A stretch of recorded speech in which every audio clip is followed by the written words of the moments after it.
이주 2시부터 2021 청년 문화강연 청년의 생각을 문화로 디자인하다가 시작되겠습니다. 코로나 예방수칙 준수를 위해 당내에 계신 분들은 마스크를 꼭 착용해 주시고 사회적 거리두기에 동참해 주시기 바랍니다.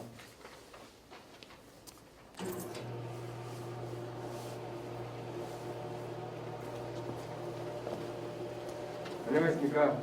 지금부터 2021 청년 문화강연 청년의 생각을 문화로 디자인하다를 시작하도록 하겠습니다. 저는 오늘 사회를 맡은 크래시 문화재단 문예진님 조성훈입니다. 반갑습니다. 우선 오늘 청년 문화강연은 코로나19 확산 방지를 위하여 사전 참가 접수자에 한하여 현장 운영하고 있으며 추후 크래시 문화재단 유튜브 채널을 통하여 공개될 예정임을 안내해드리겠습니다. 시작에 앞서 바쁘신 와중에도 이 자리에 귀한 걸음해주신 여러분들께 진심으로 감사드립니다. 오늘 청년 문화강연은 크래시 문화재단이 출범하고 처음으로 갖는 첫 번째 청년 문화강연으로 태백과 강릉에서 활동 중인 문화기획자 김신혜 대표님과 고기인 대표님을 모시고 문화기획에 대한 깊이 있는 이야기를 나눠보고자 마련한 자리입니다.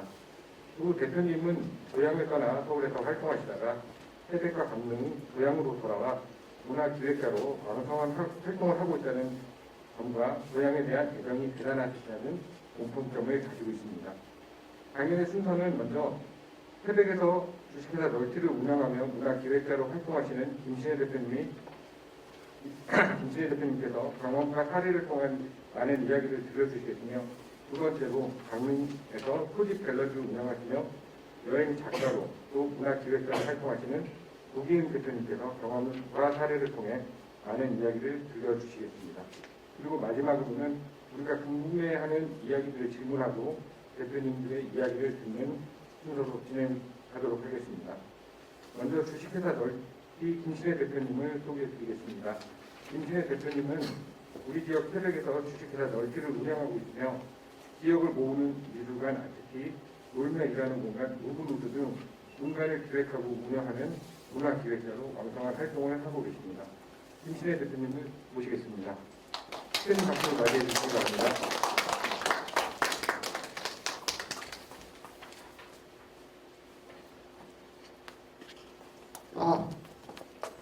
네. 안녕하세요. 청년의 생각을 문화로 디자인하다 첫 번째 연사 널티 김신혜라고 합니다. 반갑습니다.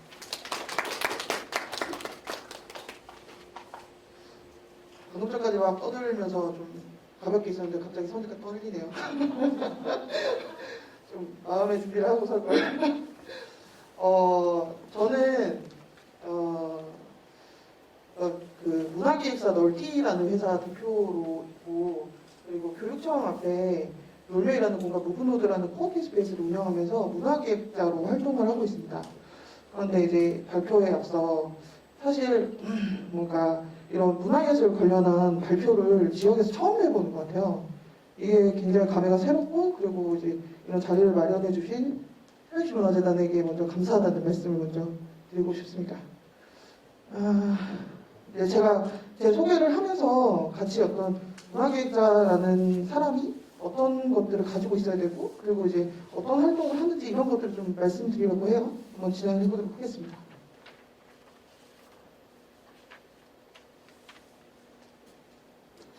저는 부캐가 굉장히 많아요.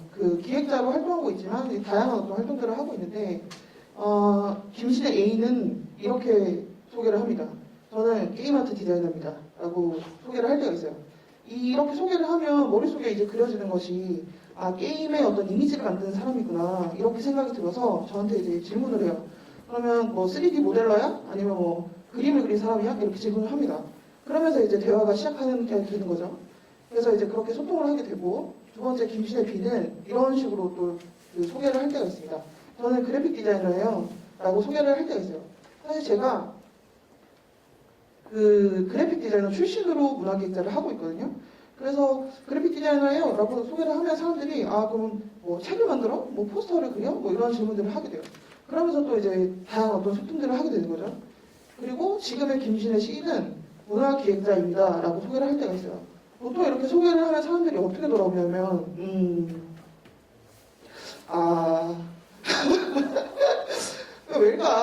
질문이 돌아오지 않아요. 문화기획자로 소개를 하면. 왜 그러냐면 곰곰이 생각을 해봤어요. 왜 그럴까? 문화라는 뜻이 혹시 질문을 하면 바로 대답하실 분들이 있으실까요? 문화가 뭘까요? 라고 질문했을 때 굉장히 어떤 추상적인 모호한 단어라는 생각이 들었어요. 그 옆에 있는 기획 또한 기획이 뭘까요? 참 애매하고 모호한 단어인 거죠. 근데 그 두 단어를 합쳐서 문화기획자라는 직업으로 제가 살고 있는 거예요. 그래서 아 이거 굉장히 모호한 직업인데 이걸 어떻게 설명해 드리지? 라고 생각이 들었어요. 그런데 혹시 세 가지 제 소개를 보면서 공통점을 찾으셨나요? 혹시? 그 문화기획자는 컬처 디자이너라고 얘기를 합니다. 찾으셨을까요? 뭐냐면 디자이너라는 단어예요. 그런데 그 디자이너는 우리나라에서 뭔가 시각적인 작업을 하는 사람들이 디자이너라고 많이 말을 하는데 외국에서는 디자이너라는 단어가 기획자를 뜻해요. 그런데 제가 이제 소개를 하다 보니까 나는 기획자라고 계속 소개를 하고 있었네? 그런데 이제 앞서 앞에 있는 꾸며주는 단어만 달라졌던 겁니다.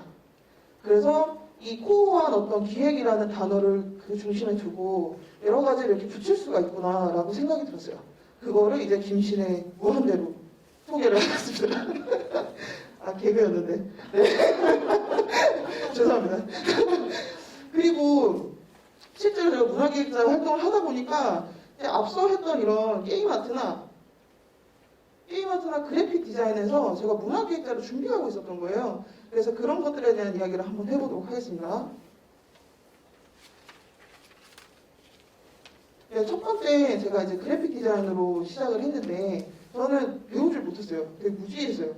그래픽 디자인을 하고 싶었고 그림을 그리고 싶었는데 배울 수 있는 곳이 없는 거예요. 전공자도 아니고 그렇다면 디자이너를 어떻게 해야 될까? 그래서 선택한 게 블로거였습니다. 되게 뜬금없죠? 왜 이런 선택을 했는지 저도 지금 이해가 안 가는데 블로그를 만들고 여기에다가 매일 한두 개 디자인 업로드 해야겠다 이렇게 생각을 했어요. 그때 되게 어렸을 때고 그냥 이렇게 하면 디자이너가 되지 않을까 어떻게 막연하게 생각했던 것 같아요. 그래서 실제로 블로그 만들고 매일같이 하나 혹은 두 개의 그림을 업로드하기 시작했어요. 근데 그 약간 무지했던 제가 처음에 했던 디자인을 한번 보여드릴게요. 뭐 이런 식의 디자인을 올렸어요. 사람들 이 메모지예요. 이거 가져다 쓰세요 하고 올렸던 거예요. 이게 메모지로 보이십니까? 뭐로 보이세요? 그냥 코피 이미지인 거예요. 근데 저는 이거 메모지야 하고 이거 가져가다 써라 했던 거죠. 이 디자인에는 사실 의미가 없는 거예요. 되게 무의미한 어떤 것들을 만들어서 올렸던 거죠. 어린 날에 저는. 그 다음 것들도 보여드릴게요. 그 다음 건 이거 뭘까요? 뭐로 보이세요? 신문? 맞추지 못하시는 이유가 있는 거죠. 아, 창피하네요. 그러니까 어찌 보면 이것도 무의미한 어떤 작업이었어요. 포장지로 제가 작업을 해서 올렸던 건데 그냥 하루에 한두 개 디자인을 올려야 되니까 그 빨리 만들어서 올리자. 예쁜 것들. 그래서 생산에만 되게 집중을 했었던 거죠. 사실 이 두 가지에는 기획이라는 것이 없습니다. 처음에 제가 했었던 데는 기획이라는 것이 없었어요. 그런데 여기까지 생산하고 나니까 들었던 생각이 뭐냐면 블로그에 사람들이 안 들어오네? 큰일 났다. 그렇다면 사람들이 들어오게 하려면 어떻게 해야 되는 거지? 라고 생각을 하게 된 거예요.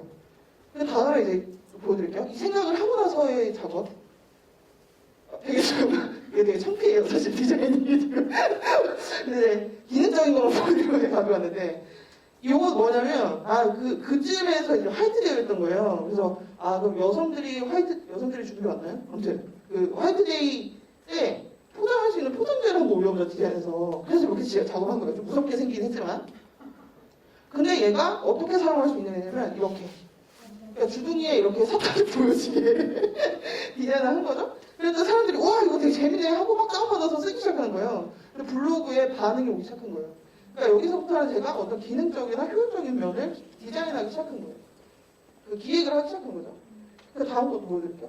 요거를 겪고 나서 그 다음에 디자인했던 게 이건데 메모지예요. 이거 똑같은 메모지인데 어떻게 쓰시는지 아시겠죠? 딱 보기만 해도 어떤 기능으로 이걸 쓰는지 여기서부터 이제 기획이 들어가는 거죠. 그래서 생각하기 시작했어요. 내가 디자인을 올렸을 때 사람들에게 반응을 얻기 위해서는 어떻게 해야 되지 이거지?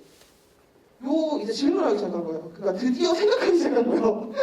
그래서 이렇게 써라 해서 얘도 굉장히 많이 호응을 얻었고 사람들이 뭐 이걸로 고백도 하기도 하고 막 이런 사진들이 막 올라가기 시작했어요.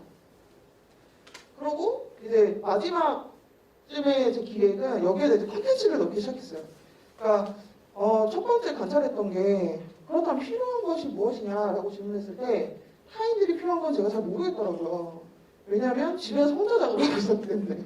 그래서 나한테 필요한 게 무엇이지 관찰하기 시작했고 나한테 필요했던 것이 그때 한창 시간이 많은 백수였기 때문에 영화를 100편 한번 봐보자. 한국 영화를. 그래서 한국 영화 100편에 대한 디자인을 이렇게 올려서 사람들하고 같이 봐야겠다 하고 이런 디자인이 들어간 거예요. 그랬더니 얘도 엄청나게 사람들이 호응을 얻었고 이걸 가져와서 사용하기 시작하셨어요. 이게 어떻게 변화하고 레벨업이 됐는지 이제 눈에 좀 보이시죠?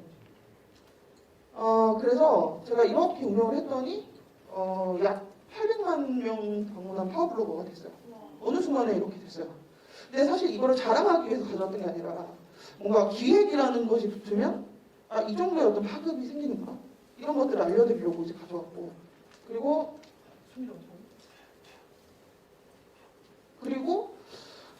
제가 이 블로그를 하면서 지금 문화기획자로 살아갈 때 좀 필요한 것들을 얻었다면 그게 뭐냐면 관찰하는 것. 나에 대한 관찰이기도 하고 사람들에 대한 관찰이기도 하고 그 관찰을 한 다음에 이것을 어떻게 할지에 대한 어떤 생각들이 그 다음에 수반됐던 것 같아요. 그 다음에 어떻게 표현할 것인가 이 세 가지를 블로그를 하면서 이제 느꼈고 실제로 제가 이제 문화기획자로 활동하는 데 있어서 굉장히 필요한 어떤 기능들을 그때 습득했다고 생각을 합니다. 그리고 이제 다음 단계에 진짜 중요한 기능을 제가 얻게 된 계기가 있었는데 그게 뭐였냐면 게임 개발이었어요. 참 뜬금없죠. 문화기획자인데 게임 개발하면서 뭘 얻었지? 라는 생각이 드시죠. 근데 제가 블로그를 하다가 갑자기 둘째 때려치고 게임 개발하러 서울에 올라갔어요. 그랬는데 게임 개발을 하면서 느꼈던 게 뭐냐면 와 이 판이 진짜 힘들다. 게임 개발 진짜 못해먹겠다. 이런 생각이 든 거예요. 왜 그랬냐면 게임 개발할 때 필요한 사람이 이렇게 세 가지가 있어요. 게임 개발자라고 하면 보통 프로그래머를 생각하시는데 게임 개발자는 게임 기획자, 그리고 게임 프로그래머, 그리고 게임 아티스트 이렇게 세 분학이 필요해요. 이 세 명이 모여야지 게임을 만들 수가 있어요. 한 명이라도 없으면 게임을 만들 수가 없는 거예요. 근데 잘 생각해보세요. 저라는 사람은 혼자 작업을 했었고 혼자 뭔가를 계속 판단했는데 갑자기 이 둘과 일을 하래요. 그러니 굉장히 힘들었겠죠. 그런데 여기에 진짜 힘든 건 뭐냐면 이 사람들과 소통하는 거였어요. 혹시 요거 개그 짤로 되게 많이 나오는데 이 세 분의 어떤 대화의 맥락을 보신 적이 있는지 모르겠어요. 제가 한번 가져와 봤거든요. 일단 게임 기획자가 이렇게 얘기를 합니다. 야, A에서 B로 달려가는 게임을 만들고 싶은데 승리 조건은 제한 시간 내에 도착하는 거야. 어때? 게임 되게 재밌겠지? 게임 기획자가 와서 이런 게임을 만들려고 와요. 그러면 이걸 듣고 프로그래머가 이렇게 이야기합니다. 한번 읽어보세요.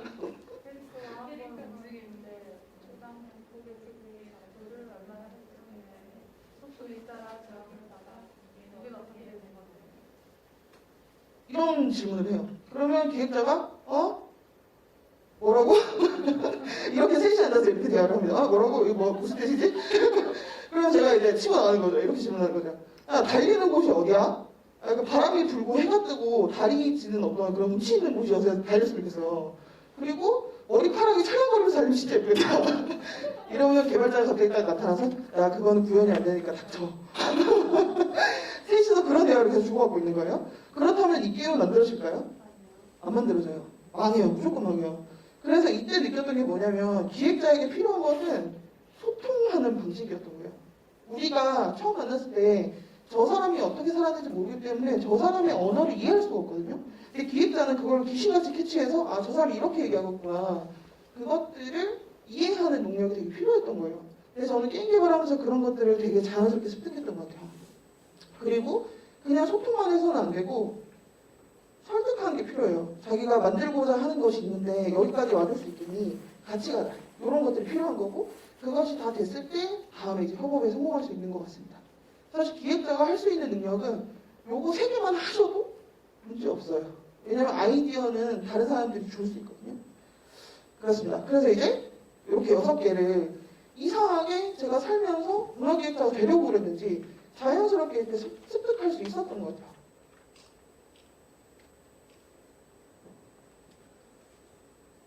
그런데 제가 이렇게 문화기획을 하면서 문화기획을 하면서 사실 가장 많이 듣는 질문은 문화기획을 하는데 필요한 게 뭐야가 아니에요. 어떻게 시작하는 거냐고 많이 물어봐요. 문화기획 어떻게 시작하는 거야? 너 이런 컨셉을 어떻게 추출한 거야? 이런 질문을 되게 많이 하는데 그럼 제가 답을 사실 못 드려요. 왜냐하면 문화기획은 어떤 한 방향으로만 이제 그 진행이 되는 게 아니라 이유들이 각 있어서 자신의 어떤 삶에서 추출하는 어떤 키워드들이 문화기획이 되거든요. 그래서 그 과정을 그냥 좀 길게 설명드리는 게 좋겠다 싶어서 한번 가져와 봤습니다. 그래서 사실 그동안 이런 질문들을 받았을 때 그냥 해, 떠오르는 걸 해 이렇게 얘기를 했었는데 오늘 약간 좀 자세하게 가져와 봤어요.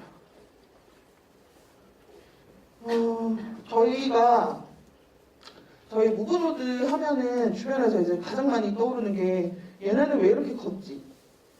라는 질문이요. 뭐 이런 프로그램 하지? 네, 이 프로그램 이름이 느린 시간 걷는 생각이에요. 되게 느린 시간 동안 걸으면서 생각하자. 이런 프로그램이거든요. 좀 약간 설명을 드리면 태백에서 삼척까지 걸어갑니다.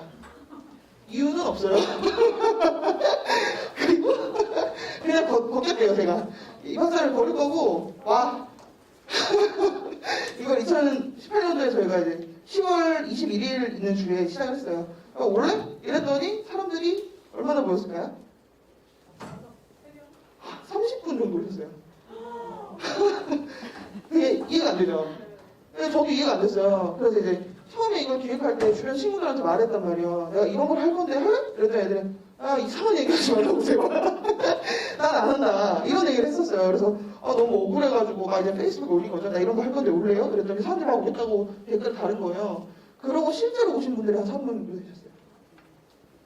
그런데 재밌는 건 이거를 할 때 새벽에 이제 제가 나와서 이 프로그램 하기 위해서 막 이렇게 준비를 하고 있잖아요. 그럼 이제 사람들이 한두 분씩 이렇게 도착을 하신단 말이에요. 그럼 도착하셔서 저를 딱 만나서 한 질문이 뭐냐면 야, 이런 거 왜 기획했어? 그럼 저는 이제 그 앞선 얘기를 하기가 너무 길기 때문에 제가 대략 또 질문하죠. 왜 오셨어요? 서로 이해가 안 되는 거예요. 이것을 왜 하고 있나? 이것을 또 왜 걷고 있나? 그런데 오늘 사실 처음 얘기하는 걸 수 있는데 제가 이거 기획하게 된 계기가 뭐냐면 제가 서울에서 이제 게임 개발을 할 때 뭔가 실패했던 어떤 경험이 있었어요. 그래서 제가 이제 지금 보셔도 아시겠지만 감정이 되게 요동치거든요. 근데 되게 실패를 하고 엄청나게 우울증에 걸려서 집에서 그냥 누워 있었어요. 한 달을 아무것도 안 하고. 그래서 막 골반이 틀어져서 걷기도 힘들고 막 이랬었거든요. 근데 이러다 딱 죽겠다 이랬을 때 찰나에 어떤 친구가 저한테 문자를 보냈는데 야, 제주도에서 한 달 살이를 한대. 가볼래? 그래서 이제 또 되게 즉흥적이어서 갔죠. 바로 다리를 절면서. 근데 이제 제주도 갈 때는 내가 좋아하는 그림을 그리면서 나의 마음을 회복하고 가겠다 이렇게 생각을 했는데 실제로 제가 제주도 가니까 도로 위에 서 있는 거예요. 이게 무슨 뜻이냐면 계속 걷고 있었어요. 이유도 알 수 없이 막 걷고 있었어요. 근데 그 걷는 저를 관찰하니까 왜 걷고 있을까? 이 걷는 것을 왜 계속해서 난 지속하고 있지? 라고 질문을 했을 때 어떤 답을 얻게 됐냐면 실제로 제가 했던 삶이 뭐냐면 컴퓨터 앞에 계속 앉아있는 삶이잖아요. 그래서 쓰는 것이 손가락 하나밖에 없었던 거예요. 근데 걷기 시작하니까 골반이 되게 너덜너덜해지고 발이 막 피투성이가 되고 이런 과정 안에 내가 살아있구나를 되게 느끼는 거예요. 이런 고통을 느낄 수 있는 사람이었네? 근데 나는 왜 육신을 하나도 쓰지 않고 있었지? 이런 생각이 들었어요. 그래서 되게 변태스럽지만 그 고통이 너무 좋아서 계속해서 걸었어요. 한 달을 걸었어요. 그러면서 이제 돌아왔는데 동일한 삶이 된 거죠. 다시 손가락만 쓰는 삶이 된 거죠. 그래서 1년에 한 번은 꼭 멀리 걸어가야겠다. 내가 살아있는 감정을 느끼기 위해서. 사실 그게 제가 관찰했던 거고 제가 이걸 하는 이유가 된 거예요. 그래서 이거를 이제 올렸을 때 사람들이 되게 많이 왔다 그랬잖아요. 근데 재밌게도 사람들한테 물어봤을 때 거의 저랑 비슷한 사람들이 오셨어요. 내가 지금 우울해. 우울한 것들을 뭔가 견디기 위해서 걸어왔어. 혹은 내가 A에서 B로 넘어가고 있는데 생각할 게 너무 많아. 그래서 그 생각할 것을 가지고 여기 왔어. 그런 분들과 걸으면서 그런 얘기들을 계속 공감하면서 이제 건네고 소통했습니다. 사진 한번 보여드릴게요. 그냥 이렇게 생짜 도로를 걸어요. 왜 걷는지 모르시는 분도 있어 사실. 그래서 그냥 걸어요 이렇게. 그리고 막 3, 4, 5 모였다가 흩어지고 혼자 걷기도 하고 막 이래요. 그래서 막 처음 보는 사람들하고 얘기도 해요. 근데 이제 맞닿는 부분이 있는 거죠. 우울감에 대한 얘기를 한다는 거, 힘든 것에 대한 얘기를 한다는 거. 여기 이분은 64살이었나? 그러셨어요. 그리고 제일 어렸던 친구가 21살. 그래서 그 나이폭이 굉장히 많았음에도 우리는 되게 대화를 잘했다 라고 칭찬하고 싶습니다. 그리고 이건 올해 걸어갔던 건데 올해는 코로나 때문에 제가 크게 보이지 않았고 네 분이랑 걸었어요. 네 분이랑 걸어서 태백에서부터 동해까지 걸어갔어요. 그래서 이렇게 생자로 걷고 있는 모습입니다. 근데 굉장히 행복하죠. 예, 이렇게 밤에도 걷고. 그래서 이제 이번 PT를 준비하면서 이제 정리를 해봤더니 한 4년 동안 208km 정도를 걸었더라고요. 그리고 64명 정도가 참여를 했습니다. 네, 이런 식으로 저희는 계속해서 걷는 것을 하고 있고 이것에 대한 의미를 계속해서 저는 축적을 하고 있어요. 왜 걷고 있는지, 왜 걸어야 하는지에 대한 이야기를. 이런 계획이 하나가 있었고요. 두 번째 계획에 대해서 한번 얘기해 보도록 하겠습니다. 지금 혹시 빠르나요? 아니 괜찮아요. 랩을 하고 있는 느낌이에요. 네, 두 번째 기획은 화강아파트 혹시 아시나요? 다들 아시죠? 태백 사람들이라면 화강아파트에 대해서 다들 아실 거예요. 얘가 1978년도에 지어져서 이번에 도시재생 프로젝트 통해서 이제 헐어졌잖아요. 근데 제가 딱 진짜 운이 좋게 2018년도에 태백에 와서 화강아파트를 만날 수 있었어요. 이걸 만나지 못했다면 전 되게 운이 없었을 것 같아요. 진짜 화강아파트 만난 것에 대해서 되게 감사하고 축복이라고 생각하거든요. 근데 이제 이 화강아파트를 만나고 어떤 생각을 하게 됐냐면 일단 프로젝트를 한번 보여드릴게요. 그 전에 질문. 이게 어떤 프로젝트일까요? 이름만 보고 한번 상상해보세요. 화강아파트 찰강원전대. 맞습니다. 사진 찍는 겁니다. 기가 막히네요. 네. 사진을 찍으려고, 화강아파트 사진 찍으려고 사람들을 모았어요. 그랬더니 이만큼 모였어요. 화강아파트 사진 찍게 딱 있는 사람들이 이만큼 모였어요. 이날도 한 25분 정도 오셨는데 태백분들은 한 2-3분이었고 나머지 다 외부에서 오셨어요. 근데 참 이상하죠? 왜? 저희도 그랬어요. 이거 왜? 기획을 하고 나서도 왜 왔을까 이 사람들? 막 이렇게 생각했어요. 서울에서도 오시고 부산에서도 오시고 그러셨어요. 하물며 저희랑 연결되어 있던 분의 남자친구가 오시고 그러셨어요. 그래서 뭐 이렇게 화강아파트를 찍게 됐는데 이렇게 되게 행복해 보이죠. 이렇게 찍게 됐는데 이것을 기획하게 된 계기는 뭐냐면 제가 이렇게 걷는 걸 좋아하니까 산책도 많이 한단 말이에요. 그럼 장성에 나가서 내가 이렇게 밤에 화강아파트를 이렇게 거닐어요. 그럼 굉장히 좀 무서운 느낌이 들죠. 근데 허름하죠. 되게 뭔가 을씨년스러운 느낌을 가지고 있죠. 그런 느낌 되게 좋아하거든요. 반전이죠. 일단 그 건물을 되게 사랑하게 됐어요. 와, 이거 이렇게 멋진 건물이 있구나. 이런 건물이 있구나. 그리고 그 안에 있는 어떤 콘텐츠가 너무 웃긴 거예요. 아파트인데 푸세식이야. 문이 2개고. 그리고 뭐 연탄 보일러를 쓴대요. 그래서 이게 너무 와 끝내주는 친구네? 이렇게 생각을 했어요. 근데 얘가 없어진다고 하니까 그쯤에 얘가 한 40 정도 됐었거든요, 나이가. 근데 제가 이제 거의 40이에요. 그래서 되게 뭔가 동일시되는 느낌이고 투영하게 된 거예요, 아파트에. 나한테도 어떻게 보면 푸세식이 있을지도 몰라. 그런 생각이 들면서. 그래서 저 친구의 이야기가 되게 궁금하다라고 질문하기 시작했어요. 이 친구가 가지고 있는 이야기가 뭘까? 그냥 지나치면서 보여주는 외관이 아니라 저기에 살았던 사람들의 이야기? 그리고 푸세식 화장실을 쓸 때 궁금하지 않아요? 보통 거기를 이렇게 투어를 시키면 저기 항상 소개하는 게 여기 푸세식 화장실입니다. 이렇게 소개를 해요. 그래서 사람들이 질문이 그럼 겨울에 똥물은 어떻게 내려가요? 궁금한 것들이 엄청 많은 거예요. 그러니까 굉장히 매력적인 콘텐츠를 가지고 있는 애란 말이에요. 그래서 그것들을 기록을 한번 해보자 이렇게 마음을 먹었던 것 같아요. 그래가지고 사실은 이 프로젝트의 가장 중점적인 건 화강아파트의 외부 모습이 아니라 내부 모습이었어요. 그 문을 열고 사람들이 살고 있었던 어떤 환경에 대한 사진 한번 찍어보자. 그래서 그 사람들의 이야기를 우리가 한번 수집해보자 였어요. 그래서 도시재생지원센터에서 도와주셔가지고 화강아파트 문을 다 따주셨고 사람들이 돌아다니면서 사진을 찍게 해주셨어요. 그래서 25분이 다 사진을 찍어주셨고 그렇게 해서 전시를 이렇게 열었습니다. 근데 이제 처음에 이제 기획하게 된 경위 이거예요. 이것도 어떻게 보면 제가 관찰이라는 것들이 앞서 있었죠. 그 다음에 이거를 다 진행하고 나서 관찰이 한 번 더 있었어요.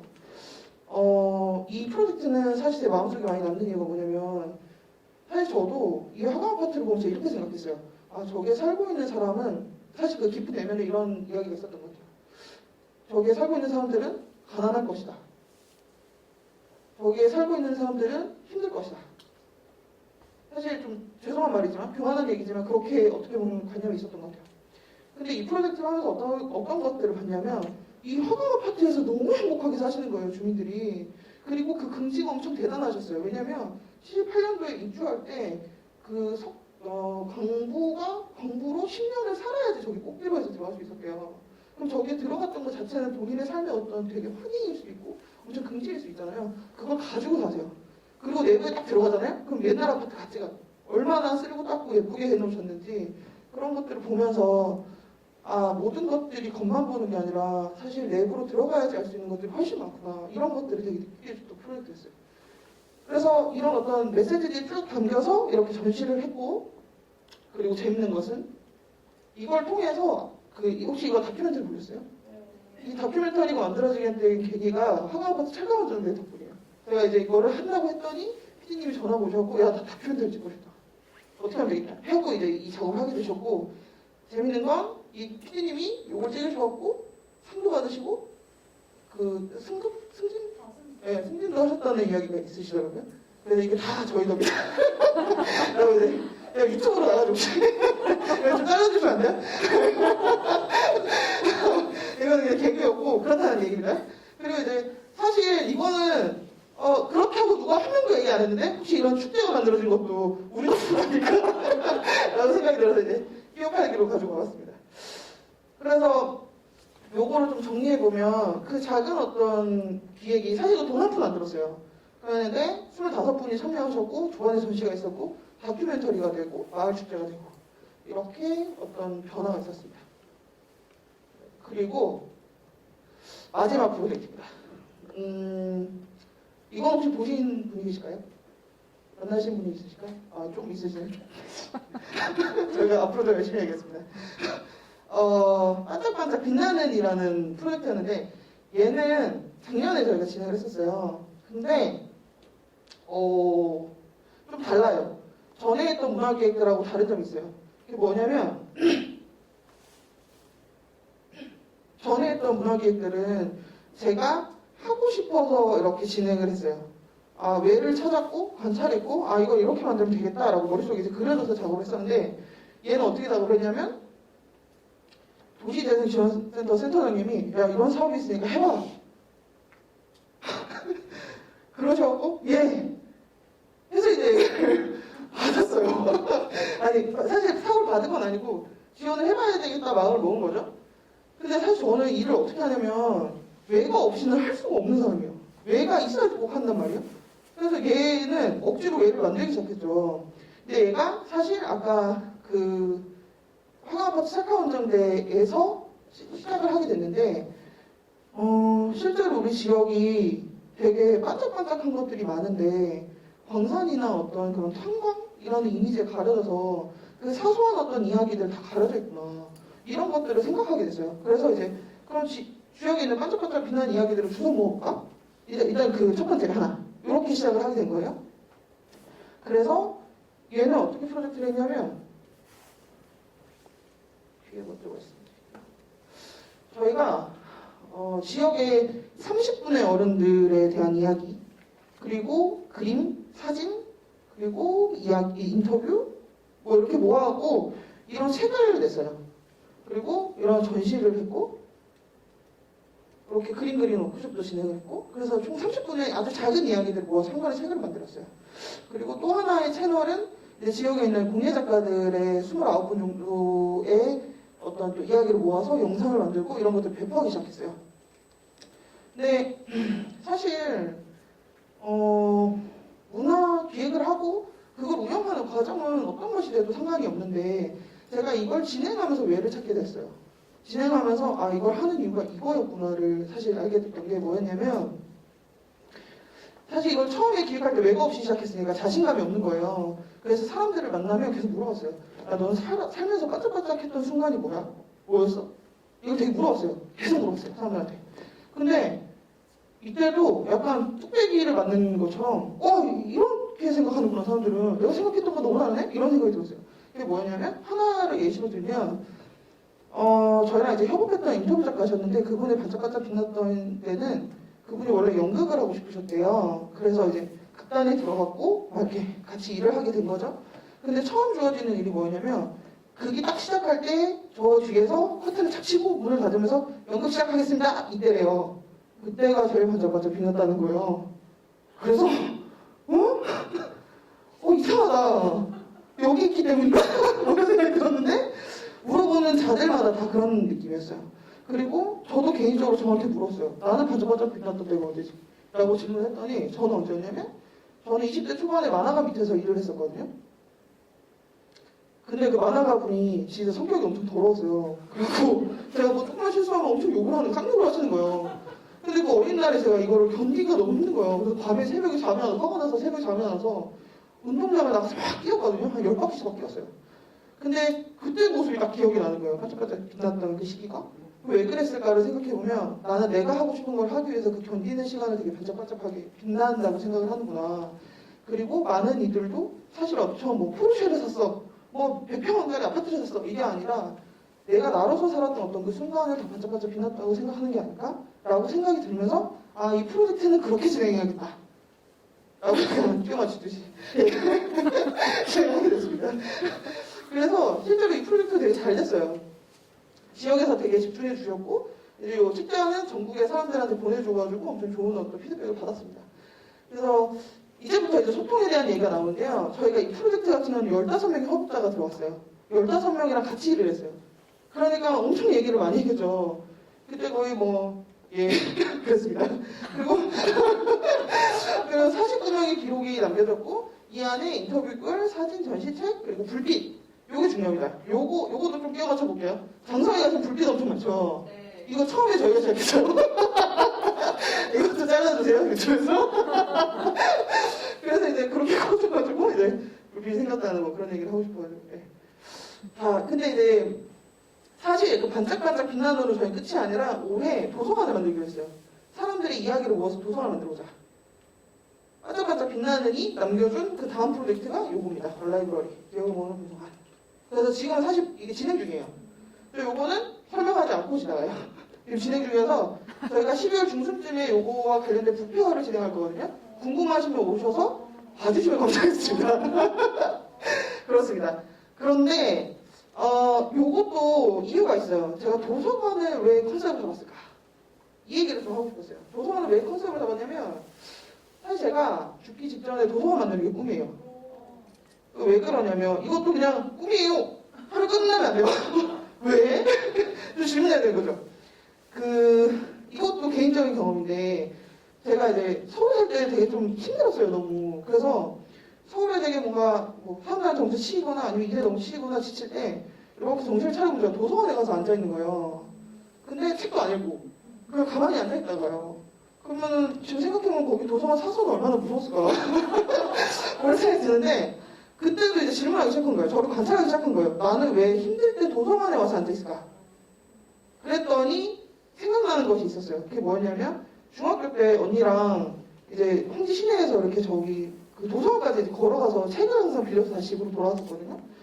근데 그 기억이 일단 너무 좋았고 도서관은 거의 비슷한 분위기잖아요. 내가 그걸 느끼고 싶어서 그 위로를 받고 싶어서 도서관에 갔던 게 아닐까? 일단 끼워 맞췄어요. 이렇게. 그리고 나서 나도 그런 어떤 위안과 위로를 줄 수 있는 어떤 공간을 만들고 싶다. 그래서 도서관이라는 공간에 그런 어떤 콘텐츠를 부여해서 작업을 하셔도 되겠구나. 이걸 마음속에 가지고 있었는데 작년 반짝반짝 빛나는 프로젝트를 하면서 사실 이거 할 수 있겠다. 해서 이제 이걸 진행하게 된 거죠. 그래서 12월 중순쯤에 혹시 시간이 되시면 저희 이제 부페어에 오시면 이게 어떤 프로젝트인지 아실 수 있을 것입니다. 그래서 이렇게 현재 진행 중인 것까지 제가 말씀을 다 드렸어요. 근데 좀 정리를 이제 해보자면 문화기획이라는 게 도대체 뭘까? 그건 사실 잘 모르겠어요. 제가 제 사소한 어떤 생각들을 관찰하고 그것들을 타인들과 같이 하고 싶은 게 저한테는 지금 문화기획인데 그 중에 하나 이건 맞는 것 같아 라고 좀 갖고 온 게 문화기획은 공감받아야 되는 게 아닐까라고 생각했어요. 공감받는 어떤 작업들이다. 예술도 마찬가지죠. 그런데 이 공감받기 위해서는 총 4가지 단계를 거쳐야 될 것 같아요. 혹은 4가지를 다 공감받거나. 이것이 무엇이냐면 일단 경험하는 것. 일단 사람이 어떤 경험을 하잖아요. 그 경험은 감각을 통해서 경험해요. 뭐 소리를 듣는다거나 눈으로 본다거나 맛을 느낀다거나 이건 경험이면서 바로 감각으로 넘어가죠. 감각이 생겨나면 그다음 머릿속에 생각이 떠오르죠. 그죠? 생각이 떠오른 것은 감정을 가져와요. 이 네 가지에 대한 것들을 저는 관찰을 되게 많이 하는 편인 것 같아요. 이것을 가지고 간다면 되게 좋은, 이것들을 되게 공감하게 한다면, 네 가지 책을 다 공감하게 한다면 되게 좋은 문학 얘기 아닌가? 뭐 이런 생각을 하게 됐어요. 이렇게 PT가 이렇게 얘기하죠. 저는 사실 뭐 네, 합니다. 그리고 사실 이것들에 대한 가장 필요한 것들은 이것들이 왜 일어나는지인 것 같아요. 나는 이 경험을 왜 하고 있지? 왜 이런 감각을 느꼈지? 왜 이런 생각하고 있지? 왜 이런 감정이 들지? 이걸 진짜 질문을 많이 해요. 그리고 그것들 아까 제가 막 이렇게 끼워 맞춰 봤잖아요, 얘기들을. 그 끼워 맞춘 것들을 사람들과 공감하는 작업인 것 같아요. 그런데 저는 사실 오늘 되게 나이가 굉장히 어린 청년들이 올 거라고 좀 기대를 했고 했습니다. 그래가지고 좀 건방지게. 근데 그 중에 가장 중요한 건 뭘까요? 뭐라고 생각하세요? 체력. 예, 오, 기가 막히세요. 경험이라고 생각했어요. 되게 나를 가두지 않고 확장하면서 할 수 있는 어떤 경험들? 그것들이 가장 우선이 돼야 되는 게 아닌가? 그래서 경험, 이렇게 여고계단처럼 준비를 했습니다. 그래서 이 경험들을 사실 태백에서는 하기 좀 어렵잖아요. 여기는 경험할 수 있는 것들이 별로 없으니까. 근데 그런 경험들을 만들기 위해서 뭐가 필요하냐면 내 주변에 있는 사소한 것부터 관찰하는 게 필요한 것 같아요. 그래서 그 사소한 것들을 문화적으로 어떻게 끄집어내지 이런 생각들. 그것들이 되게 다 소중한 경험들이다라고 인지하는 순간 여기에 계신 분들은 아주 좋은 문화 기획자가 되지 않을까라고 생각하면서 아주 당연한 얘기를 제가 부딪히면서 이만 발표를 마치도록 하겠습니다. 감사합니다. 네, 김신혜 대표님의 그 관찰과 생각은 그리고 경험에 대한 아주 깊이 있는 이야기였던 것 같습니다. 다음은 강릉에서 오신 우리 고기은 대표님을 소개해드리겠습니다. 고기은 대표님은 강릉에서 소집 갤러리를 운영하고 계시며 강릉의 문화기획자로 또 여행 작가로 왕성한 활동을 하고 계십니다. 대표 저서로는 브레이크 타임과 나는 강릉에 삽니다가 있고요. 그리고 예, 지금 고기은 대표님을 모시도록 하겠습니다. 큰 박수로 맞이해 주시면 감사하겠습니다. 안녕하세요. 김신혜 대표님을 제가 3년 전에 만났던 때가 갑자기 불현듯 떠올라요. 제가 2018년 겨울에 일주일이었었죠.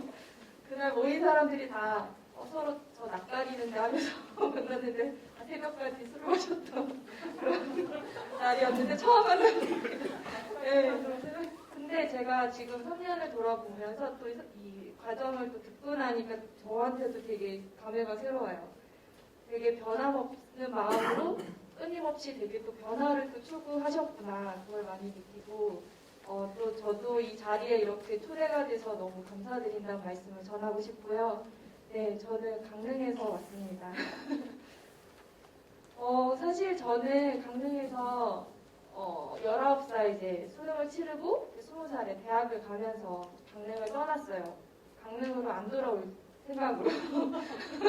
왜냐하면 저는 이제 저희 집이 딸 넷인데 제가 첫째인데 그냥 벗어나고 싶더라고요.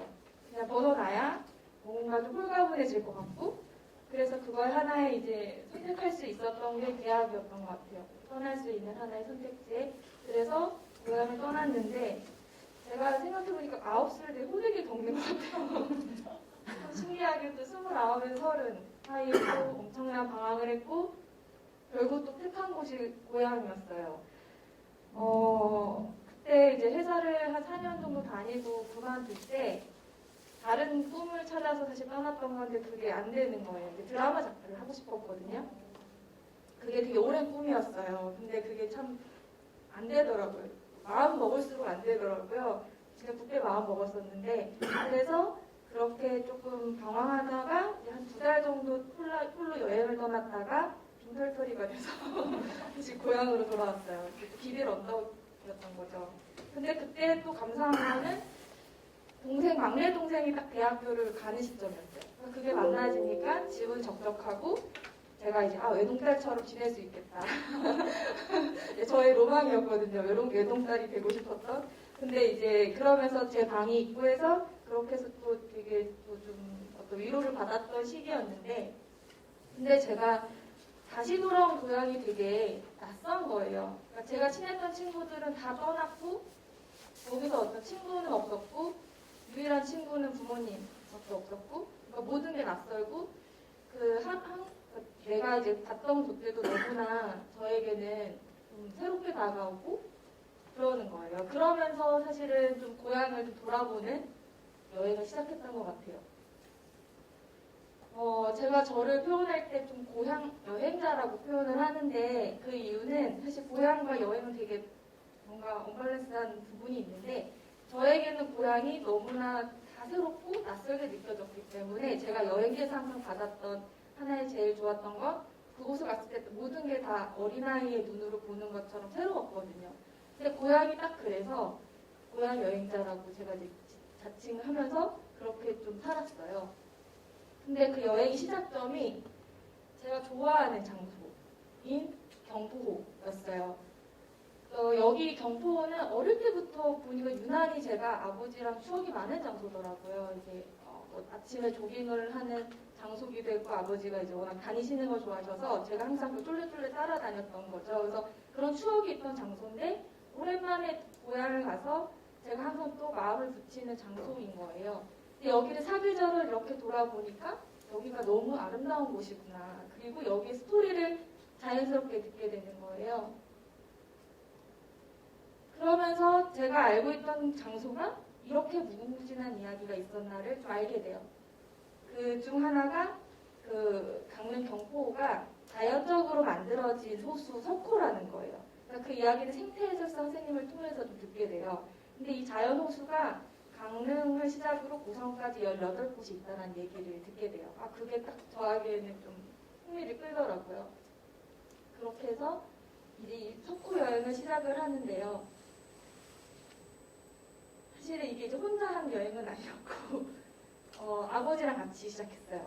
사실 처음에 강릉으로 돌아왔을 때 제일 탐탁치 않게 생각했던 분이셨어요. 왜 돌아왔냐 이제부터 시작해서 잠깐 한두 달 있다가 다시 돌아가겠지 하면서 이렇게 인내하셨던 것 같아요. 근데 한 달이 두 달이 되고 1년이 되니까 이제는 좀 약간 눈치를 주는 거예요. 근데 그럴 때 저는 또 어딘가로 갈 마음은 사실 없었고, 왜냐하면 저는 또 이제 프리랜서로 여행 작가 일을 했기 때문에 그냥 꼭 어떤 장소에 어떤 곳이 필요는 없었던 것 같아요. 근데 이제 고향은 크게 제가 생활비나 이런 게 크게 들어갈 일은 없고 그러다 보니까 크게 또 떠날 이유는 또 없었던 거죠.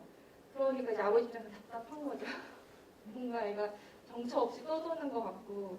근데 제가 이제 그 여행을 이제 연재를 하는 게 이제 호수를 테마로 해가지고 여행을 이제 했는데 그때 이제 조금 호수가 되게 교통편이 좋은 데도 있지만 교통편이 좋지 않은 데도 있었어요. 제가 아직까지도 좀 운전을 좀 겁내서 못하고 있는데 아버지한테 몇 번 이제 좀 데려다 달라고 좀 청을 했어요. 근데 그때 이제 아버지가 좀 퉁명스러웠지만 그래도 가시는 거야. 근데 꼭 그때 카메라를 챙겨 가시더라고요. 그러니까 저희 아버지는 옛날부터 원래 영상 감독으로 오래 일을 하셨는데 사진 찍는 게 하나의 또 취미이기도 하셨어요. 그래서 어릴 때 많이 사진도 찍어주셨고 해서 어느 순간부터 저는 아버지가 카메라를 든 모습을 보지 못했거든요. 근데 오랜만에 아버지가 그렇게 카메라를 챙겨가시는 게 저한테는 또 다른 경험인 거예요. 그러면서 아버지가 이제 가면 제가 이렇게 뭐 주문하지도 않았는데 이렇게 찍으시는 거예요. 그러니까 이제 저도 카메라를 들고 갔지만 제가 동시적으로 해야 됐었거든요. 사진도 찍어야 되고 인터뷰도 했어야 됐고 글도 써야 됐는데 어느 순간 보니까 분업이 되고 있더라고요. 아버지는 사진 찍고 제가 인터뷰하는 모습도 이렇게 찍어주시고 그리고 이제 제가 처음에는 그 연재를 했을 때 그 담당 기자님한테는 그냥 이제 아버지 사진이라고 말은 안 하고 이렇게 같이 드리면 꼭 셀렉을 아버지 사진을 하시더라고요. 아무래도 다 알아보시는 거죠. 그래서 그제야 제가 이거 아버지가 찍은 사진인데 하면서 했더니 그럼 같이 이렇게 동행을 하라고 이제 해주셔서 본격적으로 이렇게 여행을 이어가게 돼요. 그러면서 아버지가 이렇게 이제 제가 뭐 이렇게 현장을 듣는 모습을 또 찍어주시고 또 호수 풍경을 이렇게 담아주시는 거예요. 그러면서 사실 아버지의 사진은 항상 제가 또 프레임에 잡히는데 저는 역으로 이제 아버지를 찍고 있더라고요. 아버지가 이렇게 카메라를 오랜만에 드신 모습도 저는 너무 좋았고 제가 나중에 듣게 됐는데 카메라 놓으신 이유가 애들이 더 이상 카메라 앞에 서지 않으니까 찍을 이유가 없었다는 얘기를 하시더라고요. 근데 같이 이제 돌아왔고 같이 이렇게 하는 과정에서 자연스럽게 이제 찍으시는 모습을 보면서 저도 그 모습이 너무 멋졌어요. 그래서 그런 부분들을 이렇게 하게 됐고요. 그러면서 이제 아버지랑 저랑 코드가 딱 맞았던 게 술 코드가 너무 잘 맞는 거예요. 그래서 이제 원래는 저렇게 표현하는 딸은 못 되는데 희한하게 또 술이 좀 그런 매기가 돼서 아버지한테 이런 부분이 섭섭했다 뭐 얘기도 하고 이러면서 좀 아버지와 좀 관계가 회복이 됐던 것 같아요. 이런 과정을 한 2년 정도 같이 하게 돼요. 사실 강릉에 와서 제가 한 2년 정도는 거의 혼자 그러니까 뭐 어떤 관계를 맺지 않았어요. 사람들과. 사실 서울에서 그 사람 때문에 많이 이제 치였던 경험이 많았기 때문에 강릉을 가면 그냥 뭐 혼자 이렇게 다니는 게 편했고 그랬는데 이제 그게 참 신기하게도 책이 만들어지면서 다시 이제 사람들을 만나게 되는 계기가 되는데 그 2년 동안에 글을 모으고 사진을 모아서 이 책이 만들어지면서 그 시작점이 돼요. 근데 이 책을 그렇게 만들 생각은 하지 않았는데 그때 공교롭게도 아버지가 뭐 허리 수술을 좀 하던 시기가 됐는데 뭔가 이제 아버지가 뭐랄까 되게 나약한 소리를 하시는 거예요. 아, 너랑 다닌 시간이 좋았다 이런 표현을 하시고 이런 얘기를 듣다 보니까 아버지한테 어떤 그 2년간에 모은 책을 좀 만들어 드려야겠다 했던 게 좀 일이 커져서 왜 이거를 그냥 소장용으로만 하냐 그러다가 아 그러면 해야겠다 하는 마음을 먹고 하게 된 게 이 책을 만든 프로젝트였는데 텀블벅이라는 곳이 이런 창작 플랫폼이에요. 그래서 거기에 이제 후원을 받아서 이 책을 만들어줬고 이제 11개월 후에 또 다른 개정판이 이렇게 좀 나오게 돼요. 근데 저는 이 책이 사실 되게 의미가 있는 책이기도 하고요. 또 지역 활동을 좀 하게 된 시작점이 됐어요. 그래서 이 책이 또 다른 또 여행을 할 수 있도록 열어주더라고요. 제가 이렇게 앞에서 말을 한다고 하면은 제일 놀래요, 친구들이. 그 중학교, 고등학교 친구들이 되게 많이 놀라는데, 저는 이제 5분도 앞에서 말을 못하는 그런 쭈뼛쭈뼛거리는 아닌데, 이렇게 여행 얘기를 나누는 자리는 신기하게 제 얘기를 나누는 자리니까 편하고 좋더라고요. 그래서 그런 얘기를 차츰차츰 하게 됐고, 또 이제 아버지가 처음으로 또 사진전을 하시게 됐고, 또 저도 이렇게 책을 만드는 일을 하다 보니까 그런 책과 관련된 어떤 기획 일에 저를 불러주시는 거예요. 그래서 이런 뭐 북표를 하는 어떤 기획도 이렇게 바캉스 드로잉이라 해가지고 그런 책을 이렇게 바캉스처럼 와서 즐기는 그런 또 기획에 저를 또 참여시켜 주시기도 하셨고, 또 호수 여행이다 보니까 이렇게 외국에서 오시는 분들에게 이렇게 안내하는 역할, 그러니까 그런 생각지 않은 경험들을 좀 하게 되는 거예요. 아까 신혜 대표님이 경험에 대한 중요성을 얘기해 주셨는데 저에게도 진짜 그런 경험이 계속해서 쌓이다 보니까 또 다른 일로 연결이 되고 하더라고요. 그러면서 그 여행길에 만난 사람들과 또 다른 책을 만들게 돼요. 제가 처음 강의한 글쓰기 강의였는데 한 총 8분의 어르신이 참여한 글쓰기 강의였어요. 제가 제일 인상적이었던 건 80세이신 어르신이셨는데 한 번도 출석을 거르지 않고 매일매일 오셔서 그렇게 쓰시는 거예요. 근데 그게 너무 저한테는 감명인 거예요. 초짜인 강사인데도 그걸 항상 존중해주는 태도? 이런 게 너무 힘이 돼서 원래 책을 만들 생각은 아니었는데 책을 만들어드리고 싶다 이런 생각이 들어가지고 12주의 강의를 마치고 2달 정도의 책 만드는 과정을 거쳐서 이 책을 만들었는데 이 책은 이제 그동안 다녀왔던 여행지 중에서 하나를 선택해서 여행 에세이를 써서 그렇게 소개하는 책이었어요. 그래서 이건 어디 외부로 나간 책은 아니고 소장 책인데 제가 너무 신기하게도 이 책이 책은 또 힘이 있구나를 느끼는 게 최근 한 몇 달 전에 여기 참여하셨던 분 한 분이 전화가 문득 걸려오는 거예요. 작가님 그때 책 만들기 너무 잘한 것 같아요. 그러면서 이 책 우연찮게 자신의 서재에서 이렇게 보다가 저 책을 딱 끄집어냈는데 그때는 그렇게 고마움을 몰랐대요. 근데 이 책을 보는데 내가 그때는 이런 걸 했었구나 하면서 너무 좋았다. 그래서 그 말을 또 듣는데 저는 또 너무 큰 힘이 되는 거예요. 그래서 이 책은 또 그렇게 의미가 남아있고요. 그리고 이제 또 같이 공부했던 분들이랑 그때 당시에 이제 그 KTX가 개통을 앞두고 있었어요. 사실 강릉에 그 책자들은 많은데 항상 알려진 여행지들만 주로 소개를 하고 그런 책자들이 많은 거예요.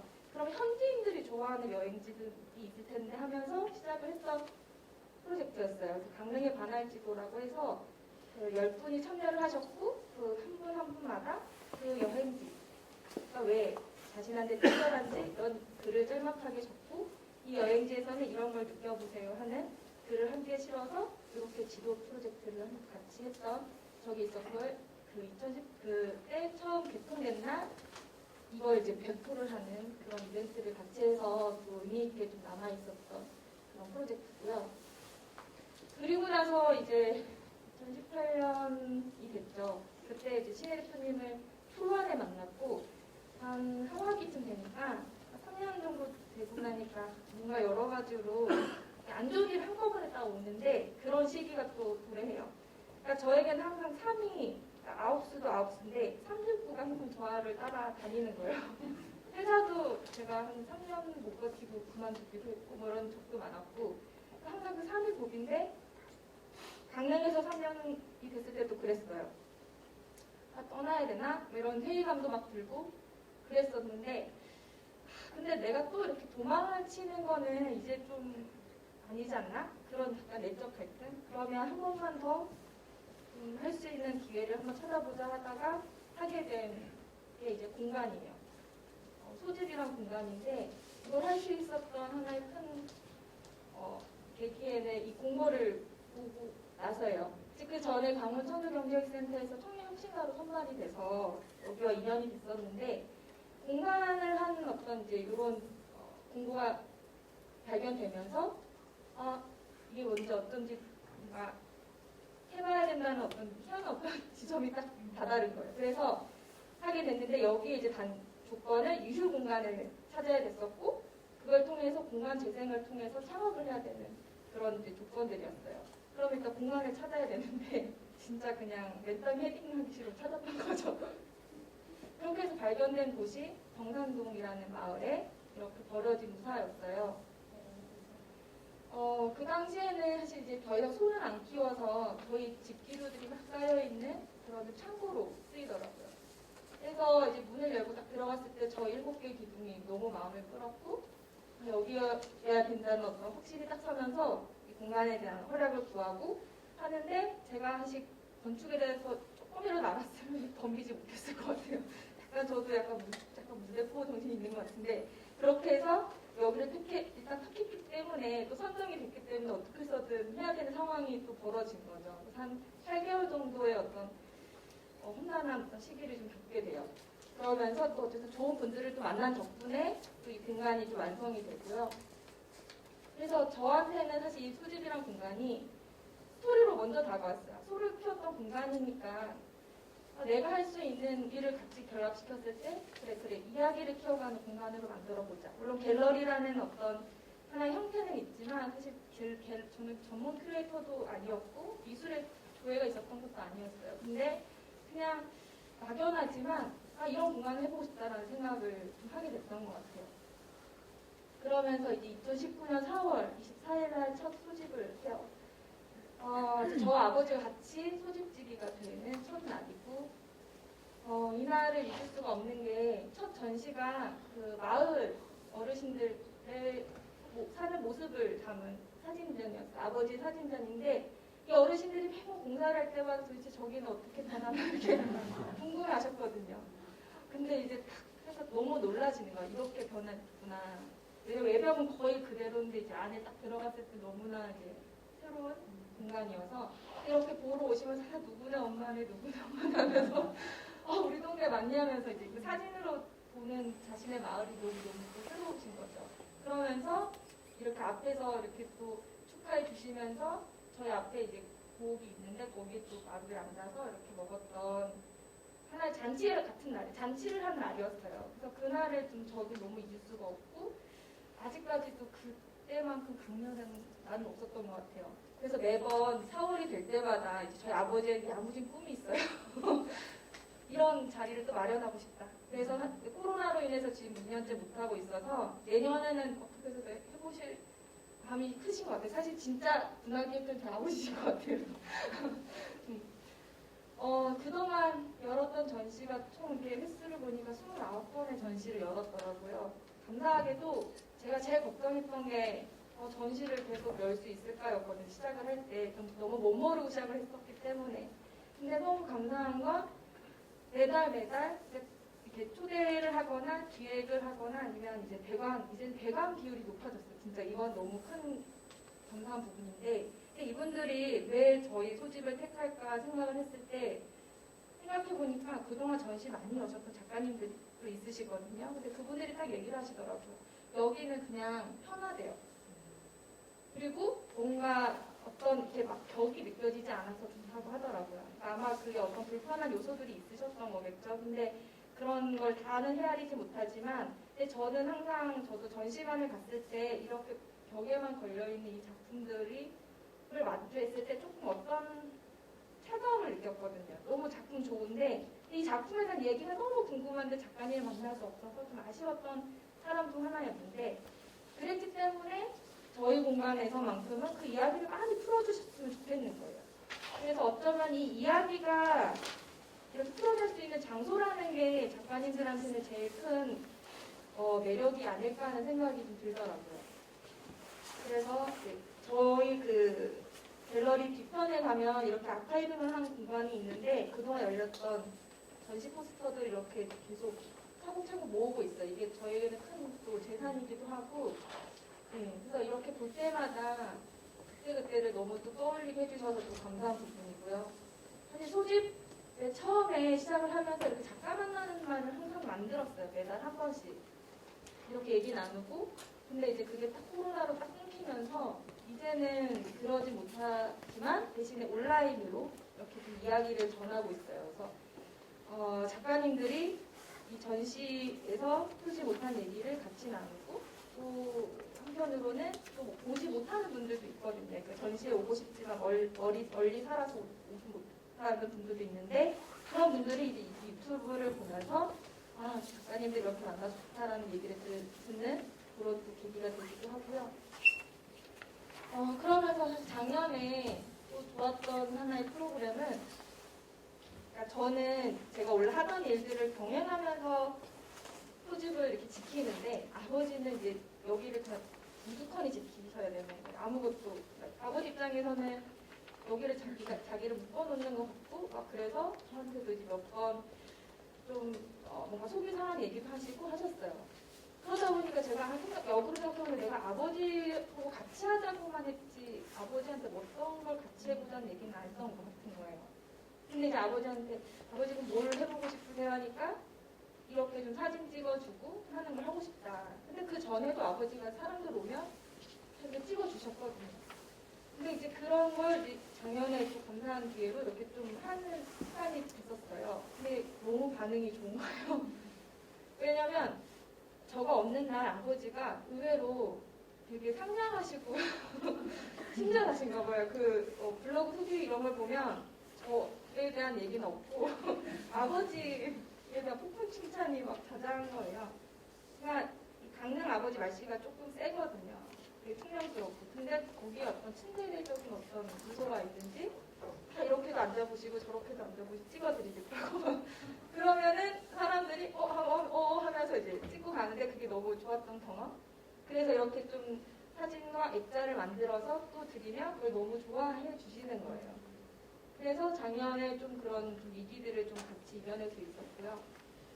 저는 또 저대로 회사를 다닐 때 하나의 갈증이, 물론 방송 작가로도 일을 하고 뭐 여행 컨텐츠 에디터로 일을 하면서 다 글과 관련된 작업을 하면서 정작 전 제 글을 쓸 시간이 항상 없었어요. 그래서 하나의 갈증이 내 글을 온전히 좀 쓰는 시간 갖고 싶은데 근데 그걸 끝내는 못 이뤘어요. 그래서 역으로 이 소집을 할 때 그런 시간 한번 가져보자 해서 글캉스라는 프로그램을 운영을 했었어요. 여름에. 근데 의외로 진짜 그 직장인 분들이 이렇게 휴가차 오셔서 저렇게 온전히 글만 쓰는 시간을 가졌었거든요. 너무 이제 좋은 거예요. 저도 그 보는 마음이 뿌듯하고 저도 이제 옆에서 같이 글을 썼던 그런 날이었었고요. 그리고 이제 여행 프로그램 중 하나의 코너로 또 여행 스토리북 만들기를 또 진행을 하기도 했는데, 이거는 이제 그날 이제 한 1시간 정도 이렇게 저희 소집에 머물면서 그동안의 여행을 한번 돌아보면서 좋았던 순간에 사진을 남긴 그걸 하나 인화를 해서 그렇게 쓰는 시간을 가져요. 근데 이분들은 되게 즉흥적으로 풀어내시는데 너무 거기에 주옥 같은 얘기들이 많은 거예요. 그래서 그런 얘기들을 좀 같이 나눌 수 있어서 너무 좋았던 시간이었고요. 그러면서 제가 공간을 하면서 3년 정도 하니까 이제는 이제 조금 살짝 도 같은 느낌도 있어요. 딱 봐도 쎄한 느낌의 사람이 보는 그 느낄 때도 있고요. 그럼 꼭 그분은 꼭 상처 주는 말을 한마디씩 하고 가세요. 근데 그게 처음에는 좀 제가 힘든 거예요. 그게 계속 남아있고, 그래도 또 소심해가지고 그게 계속 이제 머릿속을 떠나지 않는 거죠. 근데 또 희한하게도 그걸 이렇게 치유해주는 사람이 또 나타나요. 이제 그걸 하면서 3년을 좀 버텼던 것 같아요. 그러면서 제가 또 참 좋은 인연을 참 많이 만났는데, 그 중에 하나의 프로젝트가 이 나는 강릉에 삽니다라는 책을 같이 만든 프로젝트인데, 이게 작년에 만든 거예요. 제가 이제 소집을 한 지도 이제 2년이 됐고, 강릉에 온 지도 이제 5년이 됐더라고요. 참 안 떠나고 살고 있구나 이러면서. 근데 제가 이제 문득 왜 강릉에 내가 살고 있지? 이런 생각이 좀 드는 거예요. 그러면서 이 질문에 같이 좀 응해주는 분들을 한번 찾아보자 하면서 만나게 된 게 총 20분을 만났어요. 근데 너무 재밌게도 저처럼 이렇게 돌아오신 분, 또는 이제 강릉을 한 번도 떠나지 않으신 분, 또 아예 강릉에 연고가 없는데 강릉이 무조건 좋아서 오신 분의 20분이 이렇게 참여해 주셨고, 나이대도 20대부터 70대까지 이렇게 다양한 분들이 내가 강릉에 사는 이유를 이렇게 한 편 한 편 담아주셨어요. 총 20편의 얘기를 모은 이 책이 작년에 또 이제 사람들에게도 내가 왜 살고 있지 이걸 생각하게 해주는 그런 또 계기가 됐다고 하더라고요. 그리고 또 하나가 이건 이제 2년째 하고 있는 프로젝트인데, 제가 이제 항상 혼자, 그러니까 회사 다닐 때 제일 큰 게 난 하기 싫은 일을 좀 못 견디는 것 같아요. 그러니까 그 하기 싫은 거에는 좀 이유가 있어야 되는 거예요. 그러니까 내가 이걸 하는 어떤 이유가 있어야 되는데 이유 없이 해야 되는 일을 잘 못하는 거예요. 그러다 보니 많이 부딪히는 거죠. 나는 그래서 조직이 안 맞는 사람 이러면서 좀 저를 많이 깎아내렸는데, 근데 제가 그래서 강릉에 돌아왔을 때도 2년 동안 관계 느끼를 안 했고, 그런데 또 결국은 사람과 해야 힘을 또 얻는 사람이더라고요. 그렇게 해서 만난 분들이 무엇이든 이었어요. 무엇이든 해보고 싶은 사람들이 모였어요. 저처럼 이렇게 혼자 이렇게 생업을 하시는 분들이 이렇게 모인 그런 단체인데, 작년에 여기 저희 대표님이 이제 강릉 소집을 와서 그 준상님이 이런 얘기를 들었대. 진월이 먹어봤어라고 어떤 어르신이 물으셨대. 그러니까 이 준상님은 수원에서 오신 이주 청년이었거든요. 근데 이분한테 웬 동네 어르신이 이런 낯선 질문을 하는 거죠. 진월이 먹어봤냐고. 이 진월이를 처음 들어본 분이기도 했고, 이걸 왜 물으시지? 했더니 진월이를 먹어야 진짜 강릉 사람이지 이러셨다는 거예요. 그러니까 이게 하나 약간 어르신의 입장에서는 좀 이렇게 뭔가 물꼬를 트려고 했던 말인 것 같은데, 처음 듣는 얘기다 보니까 그 얘기를 이제 저희 단체에 모였을 때 얘기를 하는 거죠. 이게 너무 흥미로워서 우리의 기억에도 진화리가 각각마다 또 다른 거예요. 저처럼 옛날에 외갓집에 갔을 때 먹어본 기억이 있고, 또 어떤 분은 지금도 먹고 있다는 얘기 듣고, 나는 한 번도 먹어본 적이 없다. 이렇게 좀 다양하게 또 모여서 이야기가 좀 시작이 돼서 본격적으로 하게 돼요. 사실은 진짜 정말 진화리를 찾아 나선 여성이었어요. 정말 처음에 계획이 정말 러프하게 우리는 진화리를 찾아 나서겠다. 그러니까 요즘 흔하지 않다라는 얘기도 좀 궁금했고, 그런 과정에서 시작을 했던 게 어떤 한식당에서 이 진화리 반찬을 되게 장본 손님한테 내주거나 이런다는 거예요. 요즘에는 이제 자주 안 내놓고, 그래서 저희가 직접 갔을 때 진화리 주세요 하니까 좀 놀라시면서 젊은 애들이 먹으니까 그거를 또 신기하시더라고요. 그래서 그렇게 밥을 먹으면서 시작이 됐는데, 이분이 그럼 어디서 진화리를 공수하시냐 했더니 건어물 가게를 알려주시는 거예요. 건어물 가게를 갔더니 이분이 또 이 진화리는 해녀분이 이렇게 따고 채취하고 손질한다는 얘기를 해주시는 거예요. 그럼 해녀분들도 찾아나서요. 그러니까 이렇게 해가지고 뭔가 이렇게 사람들을 만나고 한 시간을 작년에 갖게 돼요. 그래서 저는 그 중에서 제일 인상적이었던 게 강릉에 해녀분이 있다라는 사실도 흥미로웠고, 이 어르신이 이렇게 직접 판매도 하신다는 얘기를 듣고 찾아갔는데, 아, 이분이 너무 저한테는 큰 감명을 주셨어요. 너무 그 묵직한 삶을 또 이렇게 너무 덤덤하게 풀어내시는 거예요. 그래서 그 이야기를 나중에는 이제 저랑 같이 갔던 분은 노래로 만드셨고요. 저는 이제 글로 그렇게 좀 기록을 하게 돼요. 그리고 또 한 분이 또 알려주시는 게 진화리를 한 30년간 연구하신 교수님이 있다. 강릉 월드대를 찾아가 봐라. 그래가지고 찾아갔더니 이분도 너무 신기하네요. 저희를. 강릉 시민들이 이렇게 관심 갖고 찾아주는 게 처음이라고. 그러면서 이제 저희한테 힘없이 막 자료를 막 주시는 거예요. 그래서 엊그제도 전화가 와서 어디 세미나를 하는데 와줬으면 좋겠다 이런 얘기를 하시면서 되게 많이 지지를 해주시는데, 그렇게 또 이렇게 만나는 인연을 계속 이어갔어요. 그러면서 작년에 이제 진화리를 찾아서라는 전시회를 이렇게 하게 되면서 어린아이부터 또 어르신들까지 같이 이렇게 좀 이야기를 나누고 할 수 있는 전시회를 열어서 진화리가 단순히 먹는 걸로만 그치지 않고 이렇게 노래로 만들어지고 책으로 만들어지는 게 너무 좋다 이런 얘기를 해주셔가지고 그게 되게 힘이 됐던 한 해였고요. 작년으로 끝낼려 했어요. 이 프로젝트는 그냥 작년에 좋은 기억만 가지고 그냥 끝내려고 했는데, 이게 또 희한하게 진화를 또 만나야 되는 어떤 또 일이 벌어져요. 그러면서 또 새롭게 이 청년분들이 합류를 하고, 작년에 못했던 것 중 하나가 바닷속을 좀 들어가 보지 못한 아쉬움도 있었고 해서 그런 영상을 한번 제작해보자 해서 모였는데, 사실 영상을 안 만들고 정말 땡뚱맞게 다른 작업들을 하게 돼요. 좀 많이 좀 길을 헤맸는데, 뭐냐면 작년에 우리가 즐거웠던 건 그 진화리를 찾아가는 과정이 즐거웠던 건데, 그 찾아가는 과정에 사람들을 만나는 게 되게 즐거웠던 거예요. 근데 올해 이렇게 진화를 만나자라고 하면서 계획을 세웠던 거에는 너무 틀에 가둔 거죠. 영상을 찍어야 돼. 이러면서 이제 되게 거창한 포부를 가지고 시작했는데 그게 안 되는 거예요. 거기에는 내 마음이 안 담기는 거예요. 그래서 그러면 영상 그냥 스톱하고 우리 진화리가 각자에게 뭔데 이런 이제 질문들을 서로에게 주고받으면서 나에게 진화리는 사라져가는 거를 생각하게 해주는 거야. 저 같은 경우는 진화리가 항상 바위에 도단한다 해서 그 도단한다라는 그 표현에서 좀 끌려서 나에게 도단하는 건 뭐지 이런 걸 생각하게 해주는, 그러니까 좀 밖에서 밖으로 뻗어나갔던 여행이 안으로 좀 들여다보게 하고 나를 좀 돌아보게 해주는 거예요. 그러면서 그제서야 한 분 한 분이 이제 자신의 그런 얘기들을 풀면서 작품으로 이제 그림으로 만들어지거나 저렇게 앨범으로 만들어지고 하는 거예요. 그래서 지금 한창 이 전시가 열리고 있어요. 12월 12일까지 열리는데, 저희가 이제 얼마 전에 그 전시를 하면서 저는 또 어떤 경험을 하게 됐냐면, 제가 이제 시를 2년 동안 그걸 돌아보니까 이 진화리는 너무 많은 걸 품고 있는 단어인 거예요. 어떤 그림을 불러일으키고 보고 싶은 사람을 떠올리게 하고, 그런 마음을 담은 시를 썼는데 또 노래를 이렇게 만들어주셨어요. 저희 팀 안에서. 근데 저에게는 그게 또 하나의 또 새로운 경험이고 또 잊을 수 없는 경험인 거죠. 그러면서 얼마 전에 저희가 이렇게 콘서트를 했었어요. 토크 콘서트를.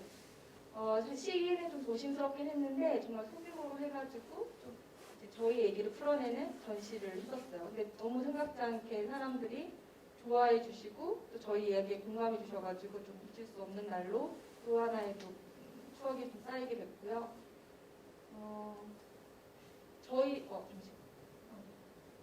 이게 사실 저희의 얘기를 담은 노래인데요. 이 노래 좀 같이 한번 가사말을 좀 보시면서 봐주시면 좋을 것 같아요.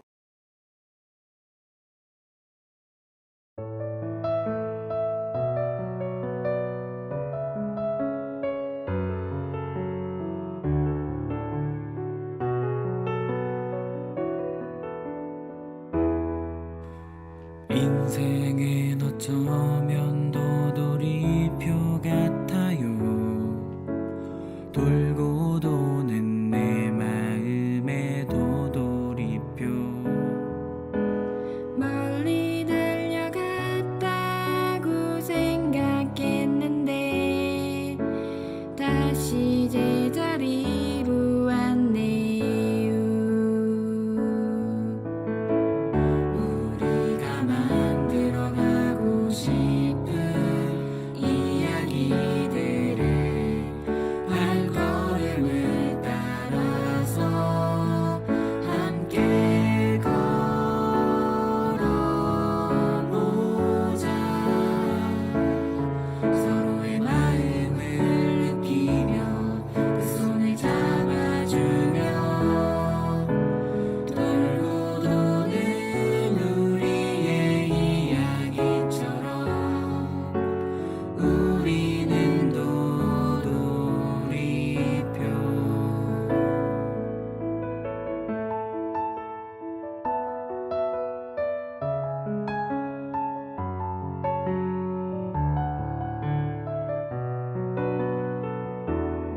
인생은 어쩌면 도돌이표 같아요.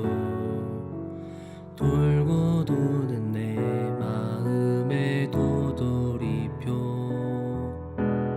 멀리 달려갔다고 생각했는데 다시 제자리로 왔네요. 우리가 만들어가고 싶은 이야기들을 발걸음을 따라서 함께 걸어보자. 서로의 마음을 느끼며 그 손을 잡아주며 돌고 도는 우리의 이야기처럼 우리는 도돌이표.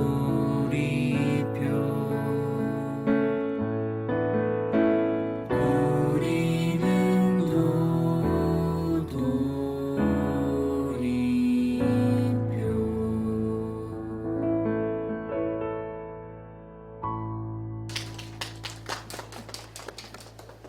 사실 이 뮤직비디오를 하게 된 게 사실 제 영상을 하시는 분이 저희한테는 제가 이제 영상 의뢰를 해서 만났는데 저분이 이제 저희가 영상이 엎어지니까 사실은 그때부터 이분이 저희 진짜 무엇이든 멤버로 이렇게 합류를 하게 돼요. 그러면서 영상을 찍진 않았지만 저희 얘기를 계속해서 듣고 거기에 좀 영감을 받는 분이신 거예요. 그러다가 저희가 이제 막판에 이제 이 도돌이표 노래를 제작하는 과정에서 제가 이제 궁금한 찐천재 거기에서 보면 거기서 어떤 뮤직비디오를 만드는데 너무 그게 부러운 거예요. 그래서 그거 그렇게 하고 우리도 만들어보고 싶다 이랬는데 이걸 이렇게 만들어 주신 거예요.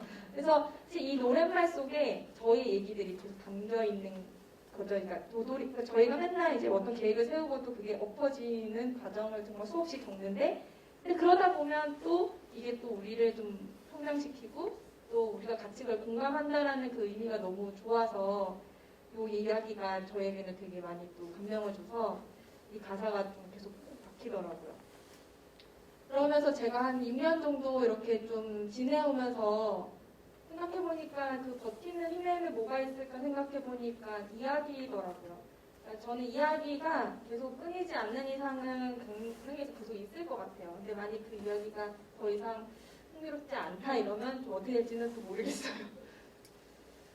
사실 오늘 이렇게 저의 얘기가 이렇게 또 닿는 시간이었는데 사실 여기에 이 자리에 오신 분들에게도 각각의 어떤 이야기들이 분명히 있을 거고 그 이야기가 또 언젠가는 또 푸는 시간이 또 찾아오실 것 같아요. 그래서 그런 시간이 꼭 저에게도 닿았으면 좋겠고요.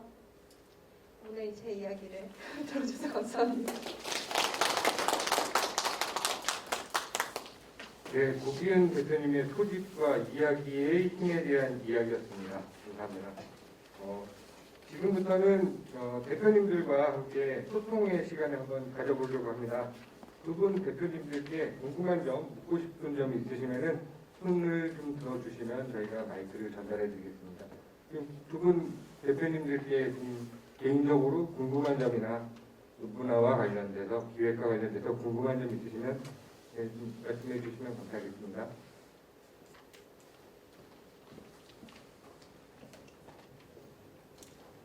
두 분 강연자님 강연 잘 들었고요. 또 김신혜 강연자님 아까 들으면서 궁금했던 거 있었는데요. 아까 매사 관찰하면서 지내신다 했잖아요. 왜라는 질문도 많이 하시고 들으면서 생각한 게 그러면 삶이 좀 피곤하지 않으실까. 왜냐면 그냥 아무 생각 없이 보고 싶을 때 있잖아요. 사물이든 뭐 상황이든 그럴 수도 있는데 그런 걸 모든 걸 하나하나 꼼꼼히 관찰하면서 지내시면 어떠신지 그게 정말 솔직한 답변 부탁드립니다.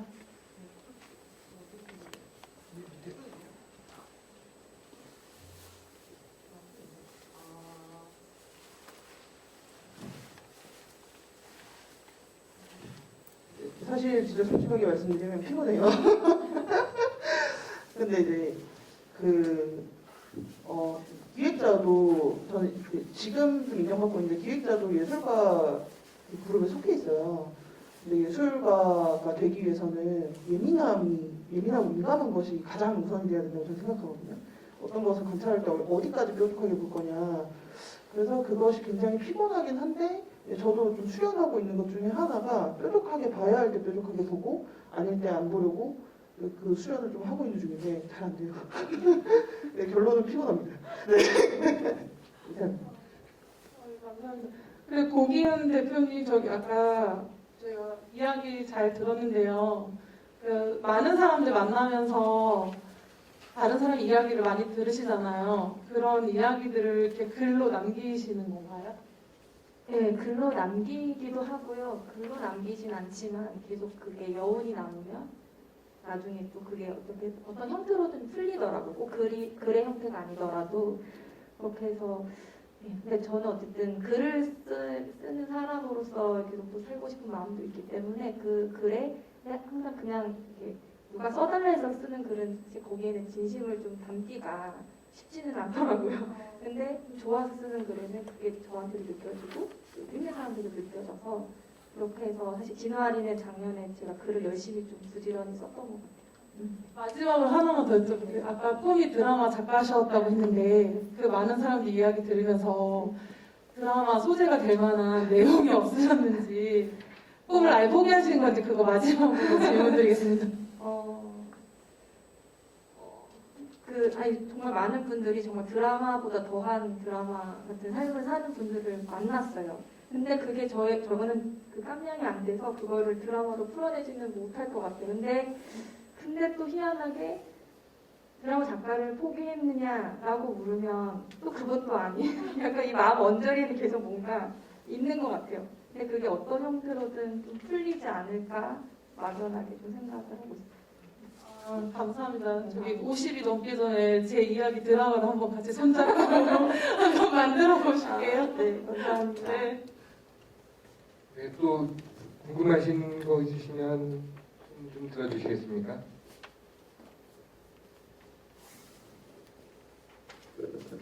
없으신가요? 네, 없으시네요. 네. 이제 마지막이 될 수 있습니다. 꼭 이 얘기는 꼭 하고 싶다라고 이렇게 꼭 생각하시는 분 있으시면 네.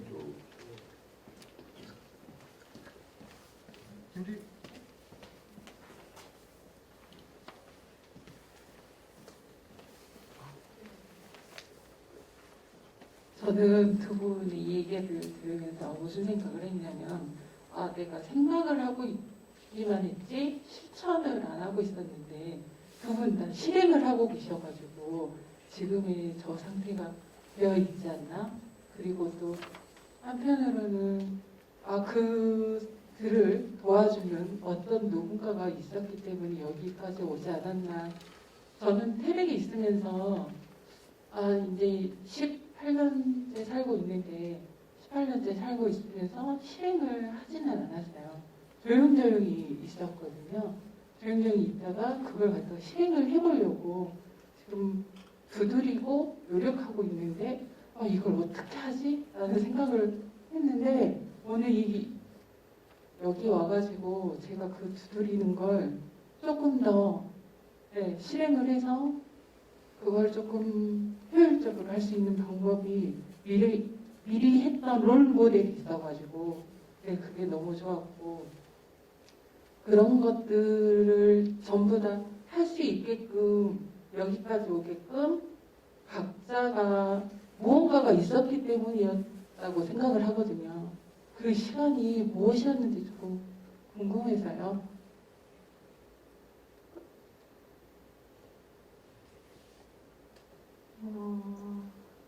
아까 제가 딱 아프게 하는 것도 사람이고 낙태하는 것도 사람이라고 했잖아요.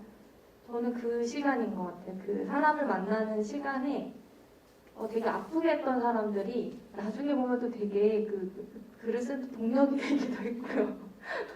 왜냐면 제가 회사 딱 처음에 간둔다고 저희 상사분들 말했을 때 너 지금 이렇게 해가지고 되게 대책 없이 나가는 식으로 저를 되게 이렇게 암울하더라고요. 그러니까 어차피 마음을 먹은 사람한테는 그냥 격려해주면 됐는데 끝까지 그렇게 안 좋게 저를 하는 거예요. 근데 제가 회사 그만두고 나서 몇 번을 그분의 말에 그 의미는 알겠고, 근데 그 말에 내가 빗길을 두고 싶지가 않은 거예요. 나 이렇게도 살아라고 좀 이렇게 만나진 않아도 어떻게 듣게 되실 분이기 때문에, 그래서 그냥 이렇게도 삽니다라는 걸 계속 증명을 하려고 했던 것 같아요, 처음에는. 근데 그 증명이 어떻게 보면 이제 그렇게 좀 제가 이렇게 좀 주눅이 들려고, 이렇게 좀 주저앉으려고 할 때마다 좀 일으켜줬던 아이러니하기도 그렇고, 또 이제 낙태하는 분들은 사실 제가 이렇게 저는 좀 제가 싫으면 결국 그게 떠나는 사람인 거예요. 제가 그냥 거기를 피해버리더라고요.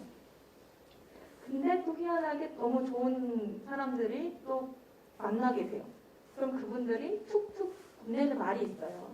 이런 걸 좀 해보라든지. 근데 그게 너무 힘들 때는 안 들려요. 근데 그걸 조금씩 이겨내고 나면 그 말을 좀 헤아리게 되면서 해봐야지라는 거. 그분들한테는 내가 또 그러니까 제가 잘 되는 거를 보여야 그분들이 어쨌든 저를 도왔던 부분들이 또 힘이 날 텐데. 그러니까 그런 마음. 그래서 그런 사람들의 마음 덕분에 사실은 지금까지 계속 힘들어도 계속 이렇게 등을 이렇게 토닥여주는 분들이 있고 그런 덕분이지 않나라는 생각이 듭니다. 저는 인정이지 않을까 싶어요. 뭔가 나라는 사람을 관찰하고 내가 이렇구나를 인정하는 과정에서 찾는 것들이 몇 개가 있는데, 그 중에 이제 탭에 내려서 초반에 저를 움직여있던 동력은 결핍이었어요. 이 지역을 떠날 때 가졌던 어떤 결핍이 그대로 가져가서 이 지역에서 해소하고 있는 기분을 느꼈거든요. 그래서 뭔가를 실행하고 돼가는 과정을 보면서 내가 뭔가를 하고 있구나, 더 해야지 라는 어떤 이런 약간 좀, 사실 이건 건강한 어떤 동력은 아니라는 생각이 지금 들고요.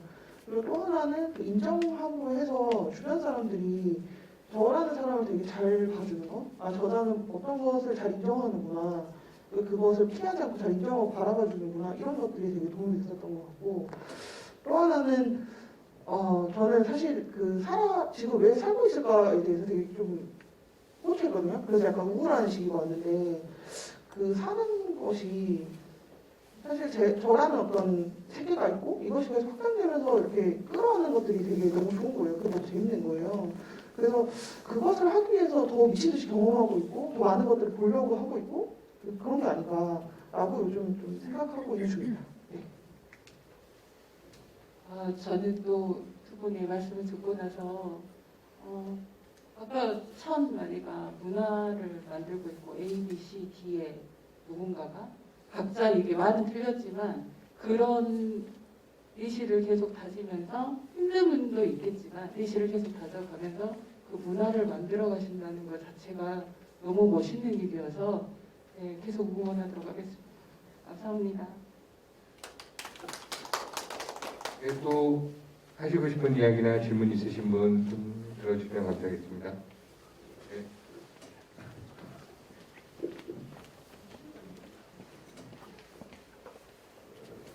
네. 저는 두 분을 또 오랫동안 알고 지내기도 했고, 오늘 이렇게 개인적인 이야기들을 강연으로 들을 기회는 없었는데 너무 얘기가 듣고 싶어서 왔어요. 근데 두 분 다 공통점으로 얘기하셨던 흐름은 어쨌건 일단 시작을 했고 그 시작에서 계속 꼭지들을 만들어서 또 그 다음을 이어가고를 하셔서 지금까지 오셨는데 오늘 하셨던 얘기들은 어떤 2021년까지의 그동안의 과정들 속에서 어떤 고민을 했고 어떤 감정을 느꼈고 어떤 생각을 했는지까지 들은 것 같아요. 그 중에서 어쨌든 두 분 다 지역에 계시고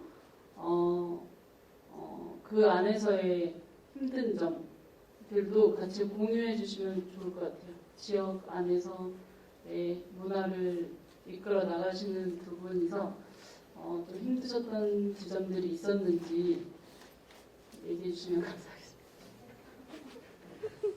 힘든 점은 참 많은 것 같습니다.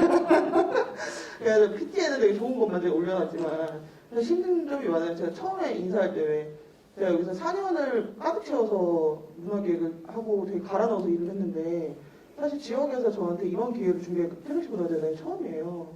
이런 것들이 사실 좀 속상한 거고 그리고 또 힘든 것은 저희는 이제 외부 분들하고는 연결이 잘 되는데 태백에 계신 분들하고 연결되기가 되게 너무 어렵다. 이것은 이제 앞쪽에 방금 말씀드렸던 어떤 이야기와 연결됩니다. 그런 것들이 되게 어렵다라고 생각이 들고요. 그리고 저희를 너무 어리게 보는 게 아닌가 지역이. 저희는 지금 40이 다 돼가는데 너무 어리게 보고 뭔가 책임을 질 수 있는데 그것들에 대한 어떤 그 걱정하시는 느낌. 그게 좀 힘든 감이 있는 것 같아요. 그리고 마지막으로는 사실 먹고 사는 게 제일 힘들죠. 먹고 사는 것을 어떻게 해야 되나. 저만 그런 게 아니라 지금 저 무분호도 열고 나서 이제 이주하신 분들이 한 4분 정도가 되시는데 외부에서 오신 분들이 그분들까지 다 끌어안으면서 이 지역에서 어떻게 살아가야 될지에 대한 고민이 사실 되게 크게 하는 것 같아요. 특히나 문화예술이 돈이 크게 드는 작업은 아니거든요. 그래서 그런 부분은 좀 걱정하고 힘들어하고 있습니다. 저도 지금 너무 역공을 하고 듣고 있는데, 저도 사실 좀 전에 다 보면 강릉 프로젝트들을 많이 했는데, 정작,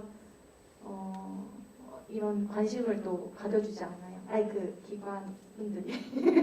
오히려 시민들, 그러니까 이렇게 전시 보러 오신 분들은, 이렇게 진화리가 이렇게 흥미로운 스토리가 많았어 하면서 되게 좋아해 주시고 격려해 주시는데 의외로 정말 더 조금 더 이렇게 조금 더 이 지역 이야기를 더 확장시켜 나가는 데는 분명한 이런 또 이렇게 도움도 받아야 되고 하는 부분들이 있는데 정작 그런 곳에서는 또 이렇게 손 내밀어 주지 않으시기도 하고 물론 제가 또 성격이 또 너무 소심하고 그래서 못 다가가는 것도 있는 것 같기도 한데 그런 것 같아요.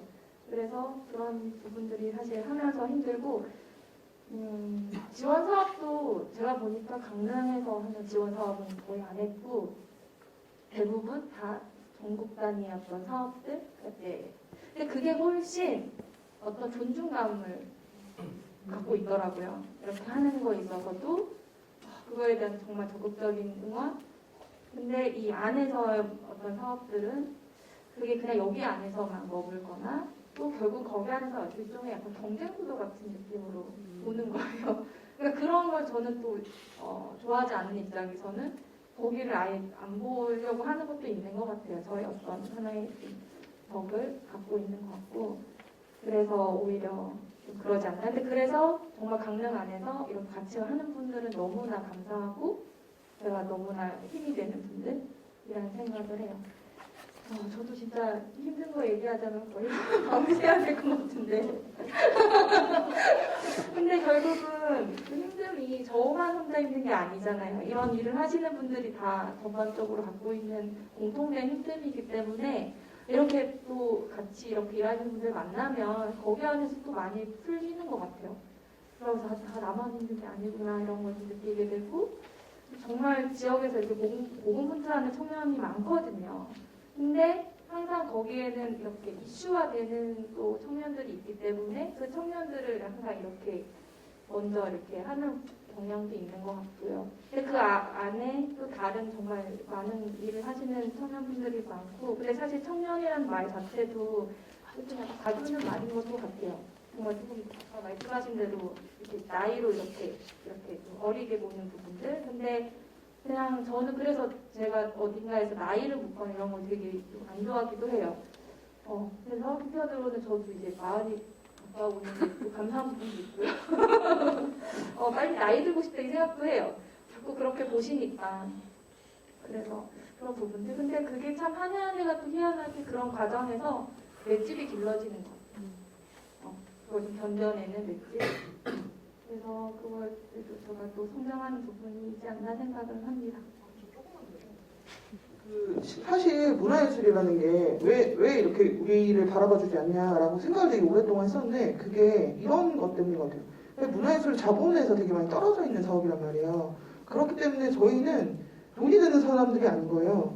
그러니까 관심을 가질 수가 없는 거죠. 근데 실제로 여기 와서 봤을 때 우리들이 원하는 건 문화라고 외치고 있는데 거기에 대해 사람들은 관심을 가지고 있나? 이게 자본이 되지 않기 때문에 관심을 가지고 있지 않다. 이런 생각이 되게 많이 들더라고요. 실제로 그렇다면 진짜 필요한가? 이런 질문도 할 필요가 있는 거고.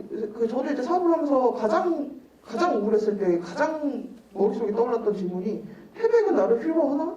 필요하지 않는데 내가 이런 작업을 하는 건 아닐까? 이런 생각을 되게 오랫동안 했었어요. 근데 결론적으로 자본과 떨어져 있는 사업을 하고 있는 우리이기 때문에 어쩔 수 없는 거다. 힘든 건 어쩔 수 없구나. 그리고 저기 이제 질문 주신 혜진 작가님도 저희랑 비슷한 일을 하고 계신 분이세요. 저희만 대답을 할 수 없으니 지금 한마디 해주시면 감사하겠습니다. 두 분 말씀 들으면서도 같은 마음인 것 같아요. 그 나이 어리게 보는 거는 저는 또 두 분보다 더 어리기도 하고 거기서 오는 그 불안함도 굉장히 크고요. 그다음에 저희를 얼마나 지지해 주실 수 있는지 지역에서 얼마나 보듬어 줄 수 있는지도 되게 불안한 상태예요. 그리고 저 같은 경우도 정선에서 이런 강연을 이제 군에서 세워주진 않았어요. 그러니까 생각보다 지역 안에서 이제 지역 청년들을 좀 세워주거나 아니면 이런 이야기를 들어볼 기회를 만들어주는 게 되게 어려운 일이구나라는 생각을 많이 했고, 그래서 신혜 대표님이 이 강연 하신다고 이제 그 안내문이 올라왔을 때 제일 감격스럽긴 했어요. 그래서 그 밑에 댓글에 드디어 5년 만에 시에서 불러주시네요. 이제 이렇게 썼었는데, 이렇게 뭔가 제 지역에서 저를 불러주는 게 굉장히 상징적이기도 하고, 또 제 메시지를 더 이렇게 짜잘하게 강연이나 이렇게 가서 얘기하는 것보다는 이제 지역에서 저를 세워주시는 게 훨씬 더 영향력이 있다고 생각을 합니다. 그래서 지금의 두 분의 마음들도 너무 이해가 되고, 그래도 힘들지만 꿋꿋하게 계셔 주십시오. 감사합니다.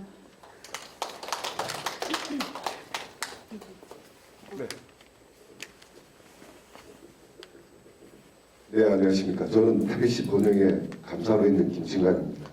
예, 좀 늦게 참석을 했는데 이런 자리가 좀 더 많았으면 예전부터 그런 바람이었습니다. 오늘 참 뜻깊은 자리였고 많은 감동과 생각을 하는 시간을 가졌습니다.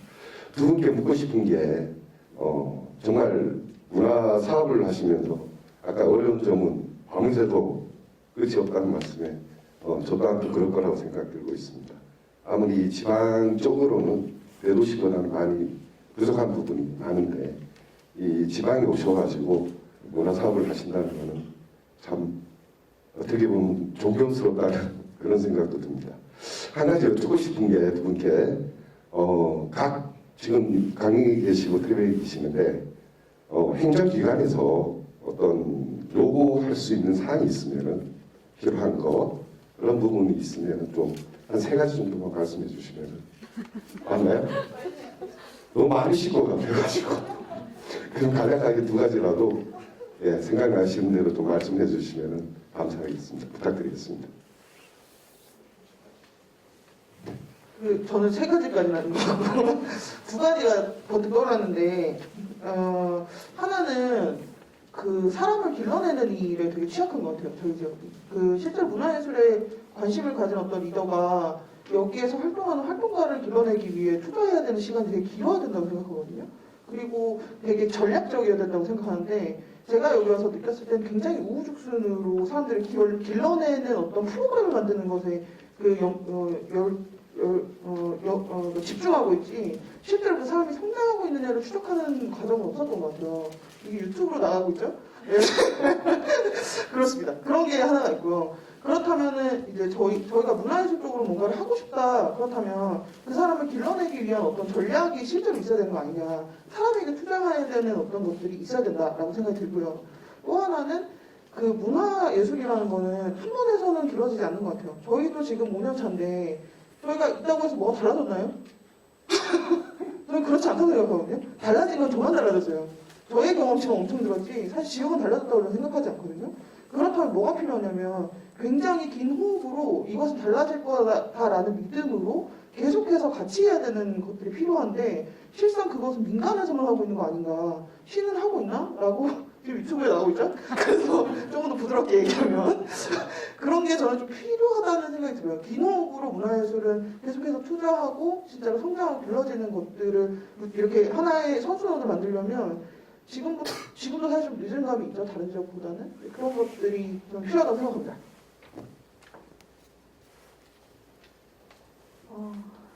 일단 제가 아까 표현한 것 중 하나가 존중감인데, 일단 그 행정기관 쪽에서는 물론 그런 지원 사업이 없는 건 아니거든요. 근데 그거에 딱 그 조건들을 보면 일단 저는 지원할 수가 없어요.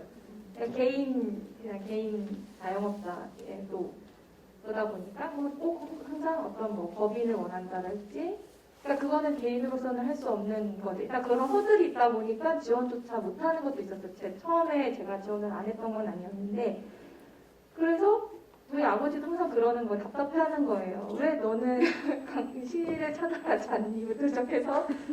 근데 저는 찾아가도 소용이 없다라는 걸 알기 때문에 아버지 입장에 고집을 피운다고 느끼시는 거예요. 근데 저는 그게 아니고 몇 번 상처를 받았던 경험이 있기 때문에 못하는 거거든요. 그러니까 그런 허들을 일단 낮춰야 될 것 같아요. 청년이 사업을 꼭 사업자가 있지 않아도 지원할 수 있는 것들도 있어야 된다 생각을 하고요. 물론 나이로 청년을 지원해 주는 것도 오히려 그거는 또 역차별이라는 분들도 있는데, 근데 초창기에 뭘 하려고 할 때 그런 지지에서는 그런 조건이 없었으면 좋겠어요. 네, 일단 뭘 해볼 수 있는, 시도를 해볼 수 있는, 실패해도 된다라는 어떤 거, 그러니까 꼭 성과를 내지 않아도 돼라는 어떤, 근데 꼭 성과를 바라는 것도 있거든요. 그래서 이게 실패했을 때 어떡하지 이런 불안함을 주기도 하고, 그래서 지원조차 못하는 분들도 있을 것 같고요. 그리고 이제 그래서 사실 제가 제일 처음에 2018년도에 저 강원 창경을 만나게 된 거에는 저기는 좀 긴 호흡을 갖고 봐주는 부분이 있었어요. 그러니까 그게 저한테도 좀 진짜 진심을 다하는 어떤 지지를 받았던 부분이 있었고, 거기 안에서 만난 멘토님들이 지금까지도 한 번씩 와주셔서 한마디씩 툭툭 하시고 하시거든요. 이제 이미 사업이 끝났는데도 불구하고 냉정하게는 그냥 그 한 번의 사업으로 끝내도 되는 건데 그렇게 계속 지켜봐 주시는 거예요. 근데 그런 지켜봐 주는 어른이 사실 지역에 있어야 되는데 기관에서도 그런 마음을 갖고 좀 대해 주셔야 되는 부분들이 좀 필요할 것 같아요. 그래서 그렇다 그러면 정말 충분히 하려고 하는 부분들이 맞아져서 시너지가 나지 않을까 하는 생각이 들어요. 네, 거의 마지막 부분 같은데요. 뭐 여러 가지 지금 하시는 이야기 굉장히 많이 하셨는데 중복이 될 수도 있겠지만, 문화예술 기획자로서 혹시 기획을 하면서 이제 보통 영감이 이렇게 떠올라야 되잖아요. 근데 우연히 막 하다가 들어올 수 있지만 너무 어떤 데는 급하게 막 영감이 안 들어와서 굉장히 고민할 때가 많을 때가 있을 텐데, 그럴 때는 뭐 어떻게 하는 특별한 방법이 있거나 아니면 팁이 있거나 아니면 그때 뭐 에피소드가 있었다든가 이런 거 있으면은 재미있게 한마디씩 좀 해줬으면 감사드리겠습니다. 저는 여행을 뭐 하기도 하고, 근데 여행에서 얻는 정말 이렇게 열린 생각들을 많이 여행을 통해서 많이 배워요.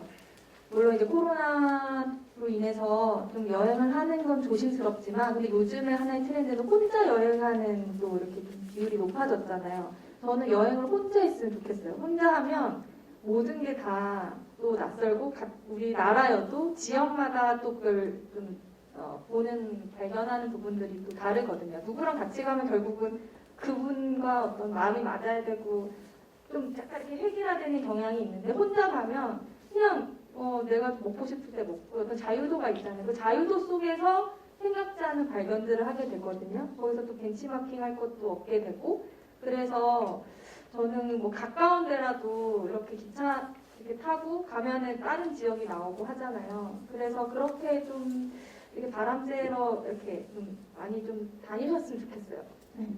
그래서 그 안에서 분명히 얻는 팁들이 많다는 걸 저는 너무 경험을 하고 살고 있기 때문에 그렇게 했으면 좋겠다라는 말씀을 드리고 싶습니다. 저도 되게 비슷하게 여행은 아니지만 뭔가 혼자 오롯이 있는 시간이 필요한 것 같아요. 그러니까 계속해서 우리는 관계를 맺고 있고 사회 속에 던져져 있잖아요. 그러니까 생각할 수 있는 시간이 차단되는 경우가 되게 많은 것 같아요. 그랬을 때 혼자 있는 시간을 만들어주고 가만히 그냥 있어보는 경험을 하면 떠오르는 것들이 있는데 그런 것들이 되게 이게 나구나, 이게 내가 필요했던 거구나, 혹은 공감될 수 있는 부분이구나를 알 수 있는 것 같아요. 근데 그걸 사실 지금의 현대인들이 잘 못하잖아요. 저도 못하고 있고요, 지금. 그래서 근데 이제 혼자 있는 시간을 만들어주는 게 저는 가장 필요한 게 아닌가, 거기에서 영감을 가장 가질 수 있는 게 아닌가라는 생각이 듭니다. 네. 저기 여기 앞에.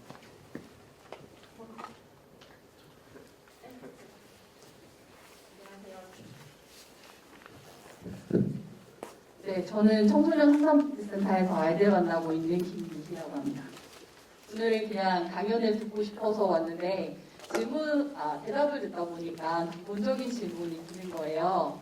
사실 두 분 다 좋아하시는 일을 하고 계신 거잖아요, 문화라는. 저도 제가 좋아하는 일을 하고 있는데 그 좋아하는 일을 하면서 왜 문화가 중요하고 지원을 받아야 되는지는 사실 아까 필요성 얘기하실 때 왜 필요하지 우리 사회에 이 근본적인 생각이 들었거든요. 좋아하는 일을 하는 건데 왜 사회가 필요하다고 말씀을 하실까. 그래서 그 궁금증이 생겨서 그걸 한번 여쭤보고 싶었습니다.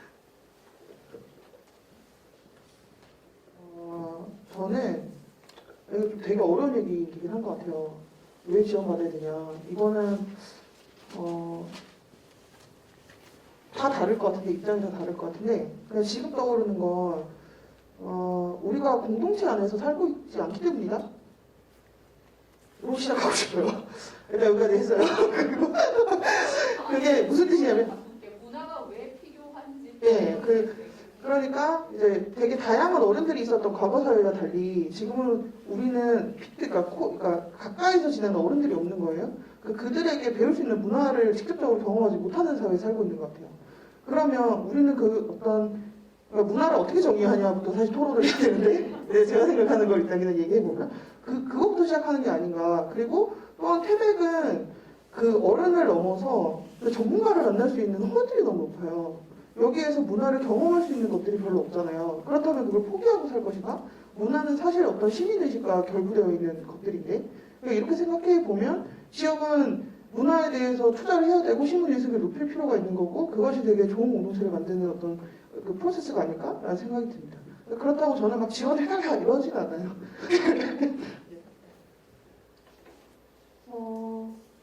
지원을 받고 안 받고의 문제는 아닌 것 같아요. 네, 그죠. 사실 저도 생각을 해보니까 제가 항상 문화 안에서 다 살고 있었던 것 같아요. 그리고 이게 이제 사실 1로 2월 계속 하는 것도 너무 감사한 부분이고, 근데 제가 이번 아버지를 좀 빗대서 얘기를 할게요. 저희 아버지가 이제 한 20년 정도 직장을 다니다가 일찍 퇴사를 하시고 뭔가 방황의 시기를 좀 겪다가 제가 돌아오면서 지금 어떻게 보면 같이 또 이렇게 시너지를 내고 계신데, 아버지를 이렇게 비춰서 보면 아버지 친구분들 이렇게 봐도 전시를 한 번도 본 적이 없는 분들이 많으신 거예요. 근데 저희 공간을 오면 그냥 매달 매달 바뀐 전시를 이렇게 간접 접하시는 거예요. 처음에는 그냥 차를 마시러 오시는, 그러니까 여기를 카페라고 생각하고 오시는 거예요. 근데 그래서 매번 자리 불편하다고 매번 불만을 토로하시는 분이 있는데, 제가 끝까지 거기에다가 테이블을 놓지 않아요. 왜냐면 여기는 형식적으로 전시가 기반이 되는 공간이니까. 그러니까 그거를 이해시키기까지가 너무 오래 걸렸어요. 근데 그걸 역으로 생각해보니까 그런 경험을 갖지 못했기 때문이구나. 근데 저희 공간에서 이렇게 한 번의 경험을 하고 가시면 어딘가에서 또 이렇게 좀 다르게 행동하시지 않으실까? 그래서 어떻게 보면 저는 그 문화가 좀 일상의 환기 같거든요. 그 환기를 해주는 역할이 문화 생활을 하는 부분인 것 같아요. 우리가 단순히 뭐 돈을 버는 것도 너무 중요하지만 그 돈을 버는 삶에서 더 플러스로 조금 더 행복한 삶? 뭐 이럴 때 이런 문화적인 요소들이, 문화적인 어떤 경험들이 좋은 음악을 듣고 좋은 미술 작품들을 보고 이러면서 이렇게 뭔가 스트레스 받았던 것들이 이렇게 좀 회복이 되는 것들이 있잖아요. 그런 역할을 하는 게 아닐까?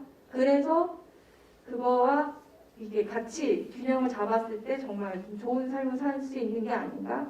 너무 일방적으로 이런 삶만 있는 게 아니라 이런 삶도 있다라는 어떤 부분에서 그 문화라는 것이 그 역할을 하지 않을까? 그래서 저는 그런 부분에서 계속 그 역할을 계속 해야 되는 사람이구나. 왜냐면 그 안에서 제가 이제 만족을 얻고 사는 삶을 이어가고 있기 때문에 그런 생각이 듭니다. 하고 싶은 얘기가 있는데요. 좀 정리가 됐는데 문화예술은 주체성을이잖아요. 왜냐하면 자기가 자기를 표현하는 방식을 사람들과 공유하는 것들을 하기 때문에. 그런데 실제로 기존까지의 문화예술은 지역에서 특히 대상화가 되기 마련이었어요. 예를 들어 예술가가 내려와서 지역의 사람들을 보고 저 사람들로부터 발굴된 어떤 이야기들을 내가 표현하는 방식이었단 말이에요. 그러니까 그자들이 표현하는 게 아니라 예술가가 표현하는 예술가들의 판이었어요. 그런데 다시 지금 현대에서는 어떻게 지금 판이 짜지고 있냐면 지역 사람들이 자기 입으로 자기 얘기를 해야 된다. 모두가 예술가다. 문화예술은 누구에게 국한되어 있는 작업이 아니다. 라고 조금씩 변화하고 있단 말이에요.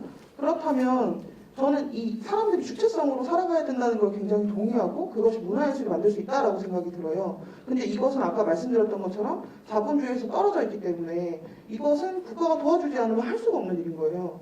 돈이 있는 사람들만 문화예술이 참여할 수밖에 없는 구조인 거죠. 그러니까 이 지원이라기보다 우리에게 지원해주지 않아도 되지만 어쨌든 그 사람들이 자기 목소리로 표현할 수 있는 방식에 대한 문화예술 방법은 국가가 혹은 도시가 지원해줄 필요가 있다라고 생각이 듭니다. 네. 더 없으신가요?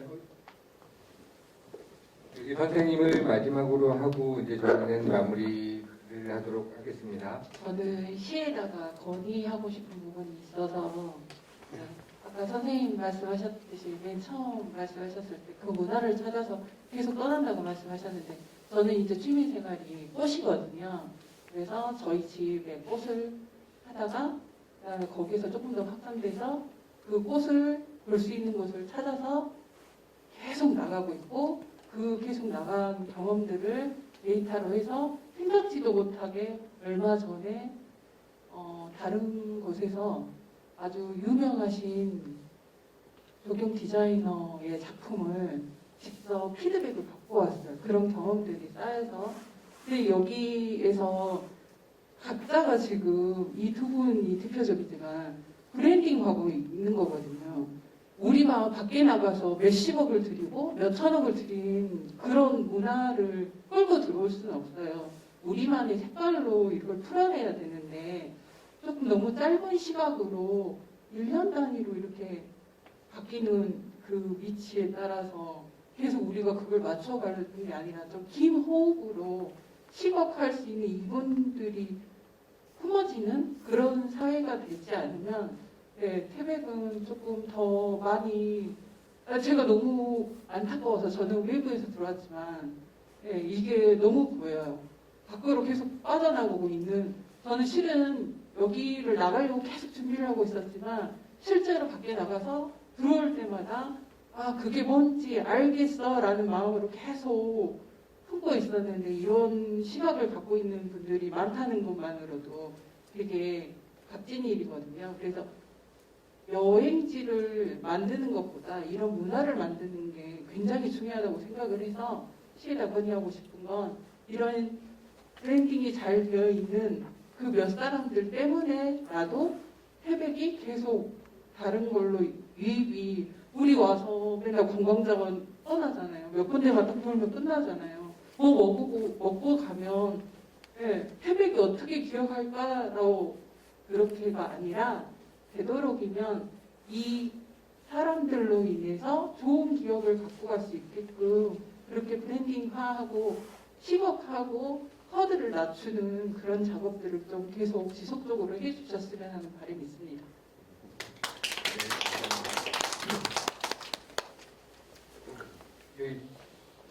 태백시 문화재단에서 이제 청년 문화 강연을 준비한 건 저희 이번이 첫 번째입니다. 이제 앞으로 2년, 3년 더 해가 갈수록 깊은 생각을 할 것이고 또 여러분들과 또 여러 단체와 많은 이야기를 하면서 계속해서 발전해 해 나가지 않을까라고 생각을 하고 또 좋은 생각들이 함께 만들어질 수 있도록 트래시 문화재단에서도 많은 노력을 하겠습니다.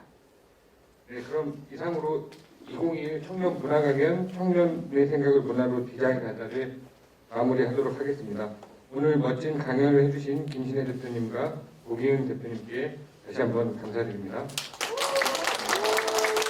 이 바쁜 와중에도 참석해주신 여러분들께도 진심으로 감사드립니다. 네, 감사합니다.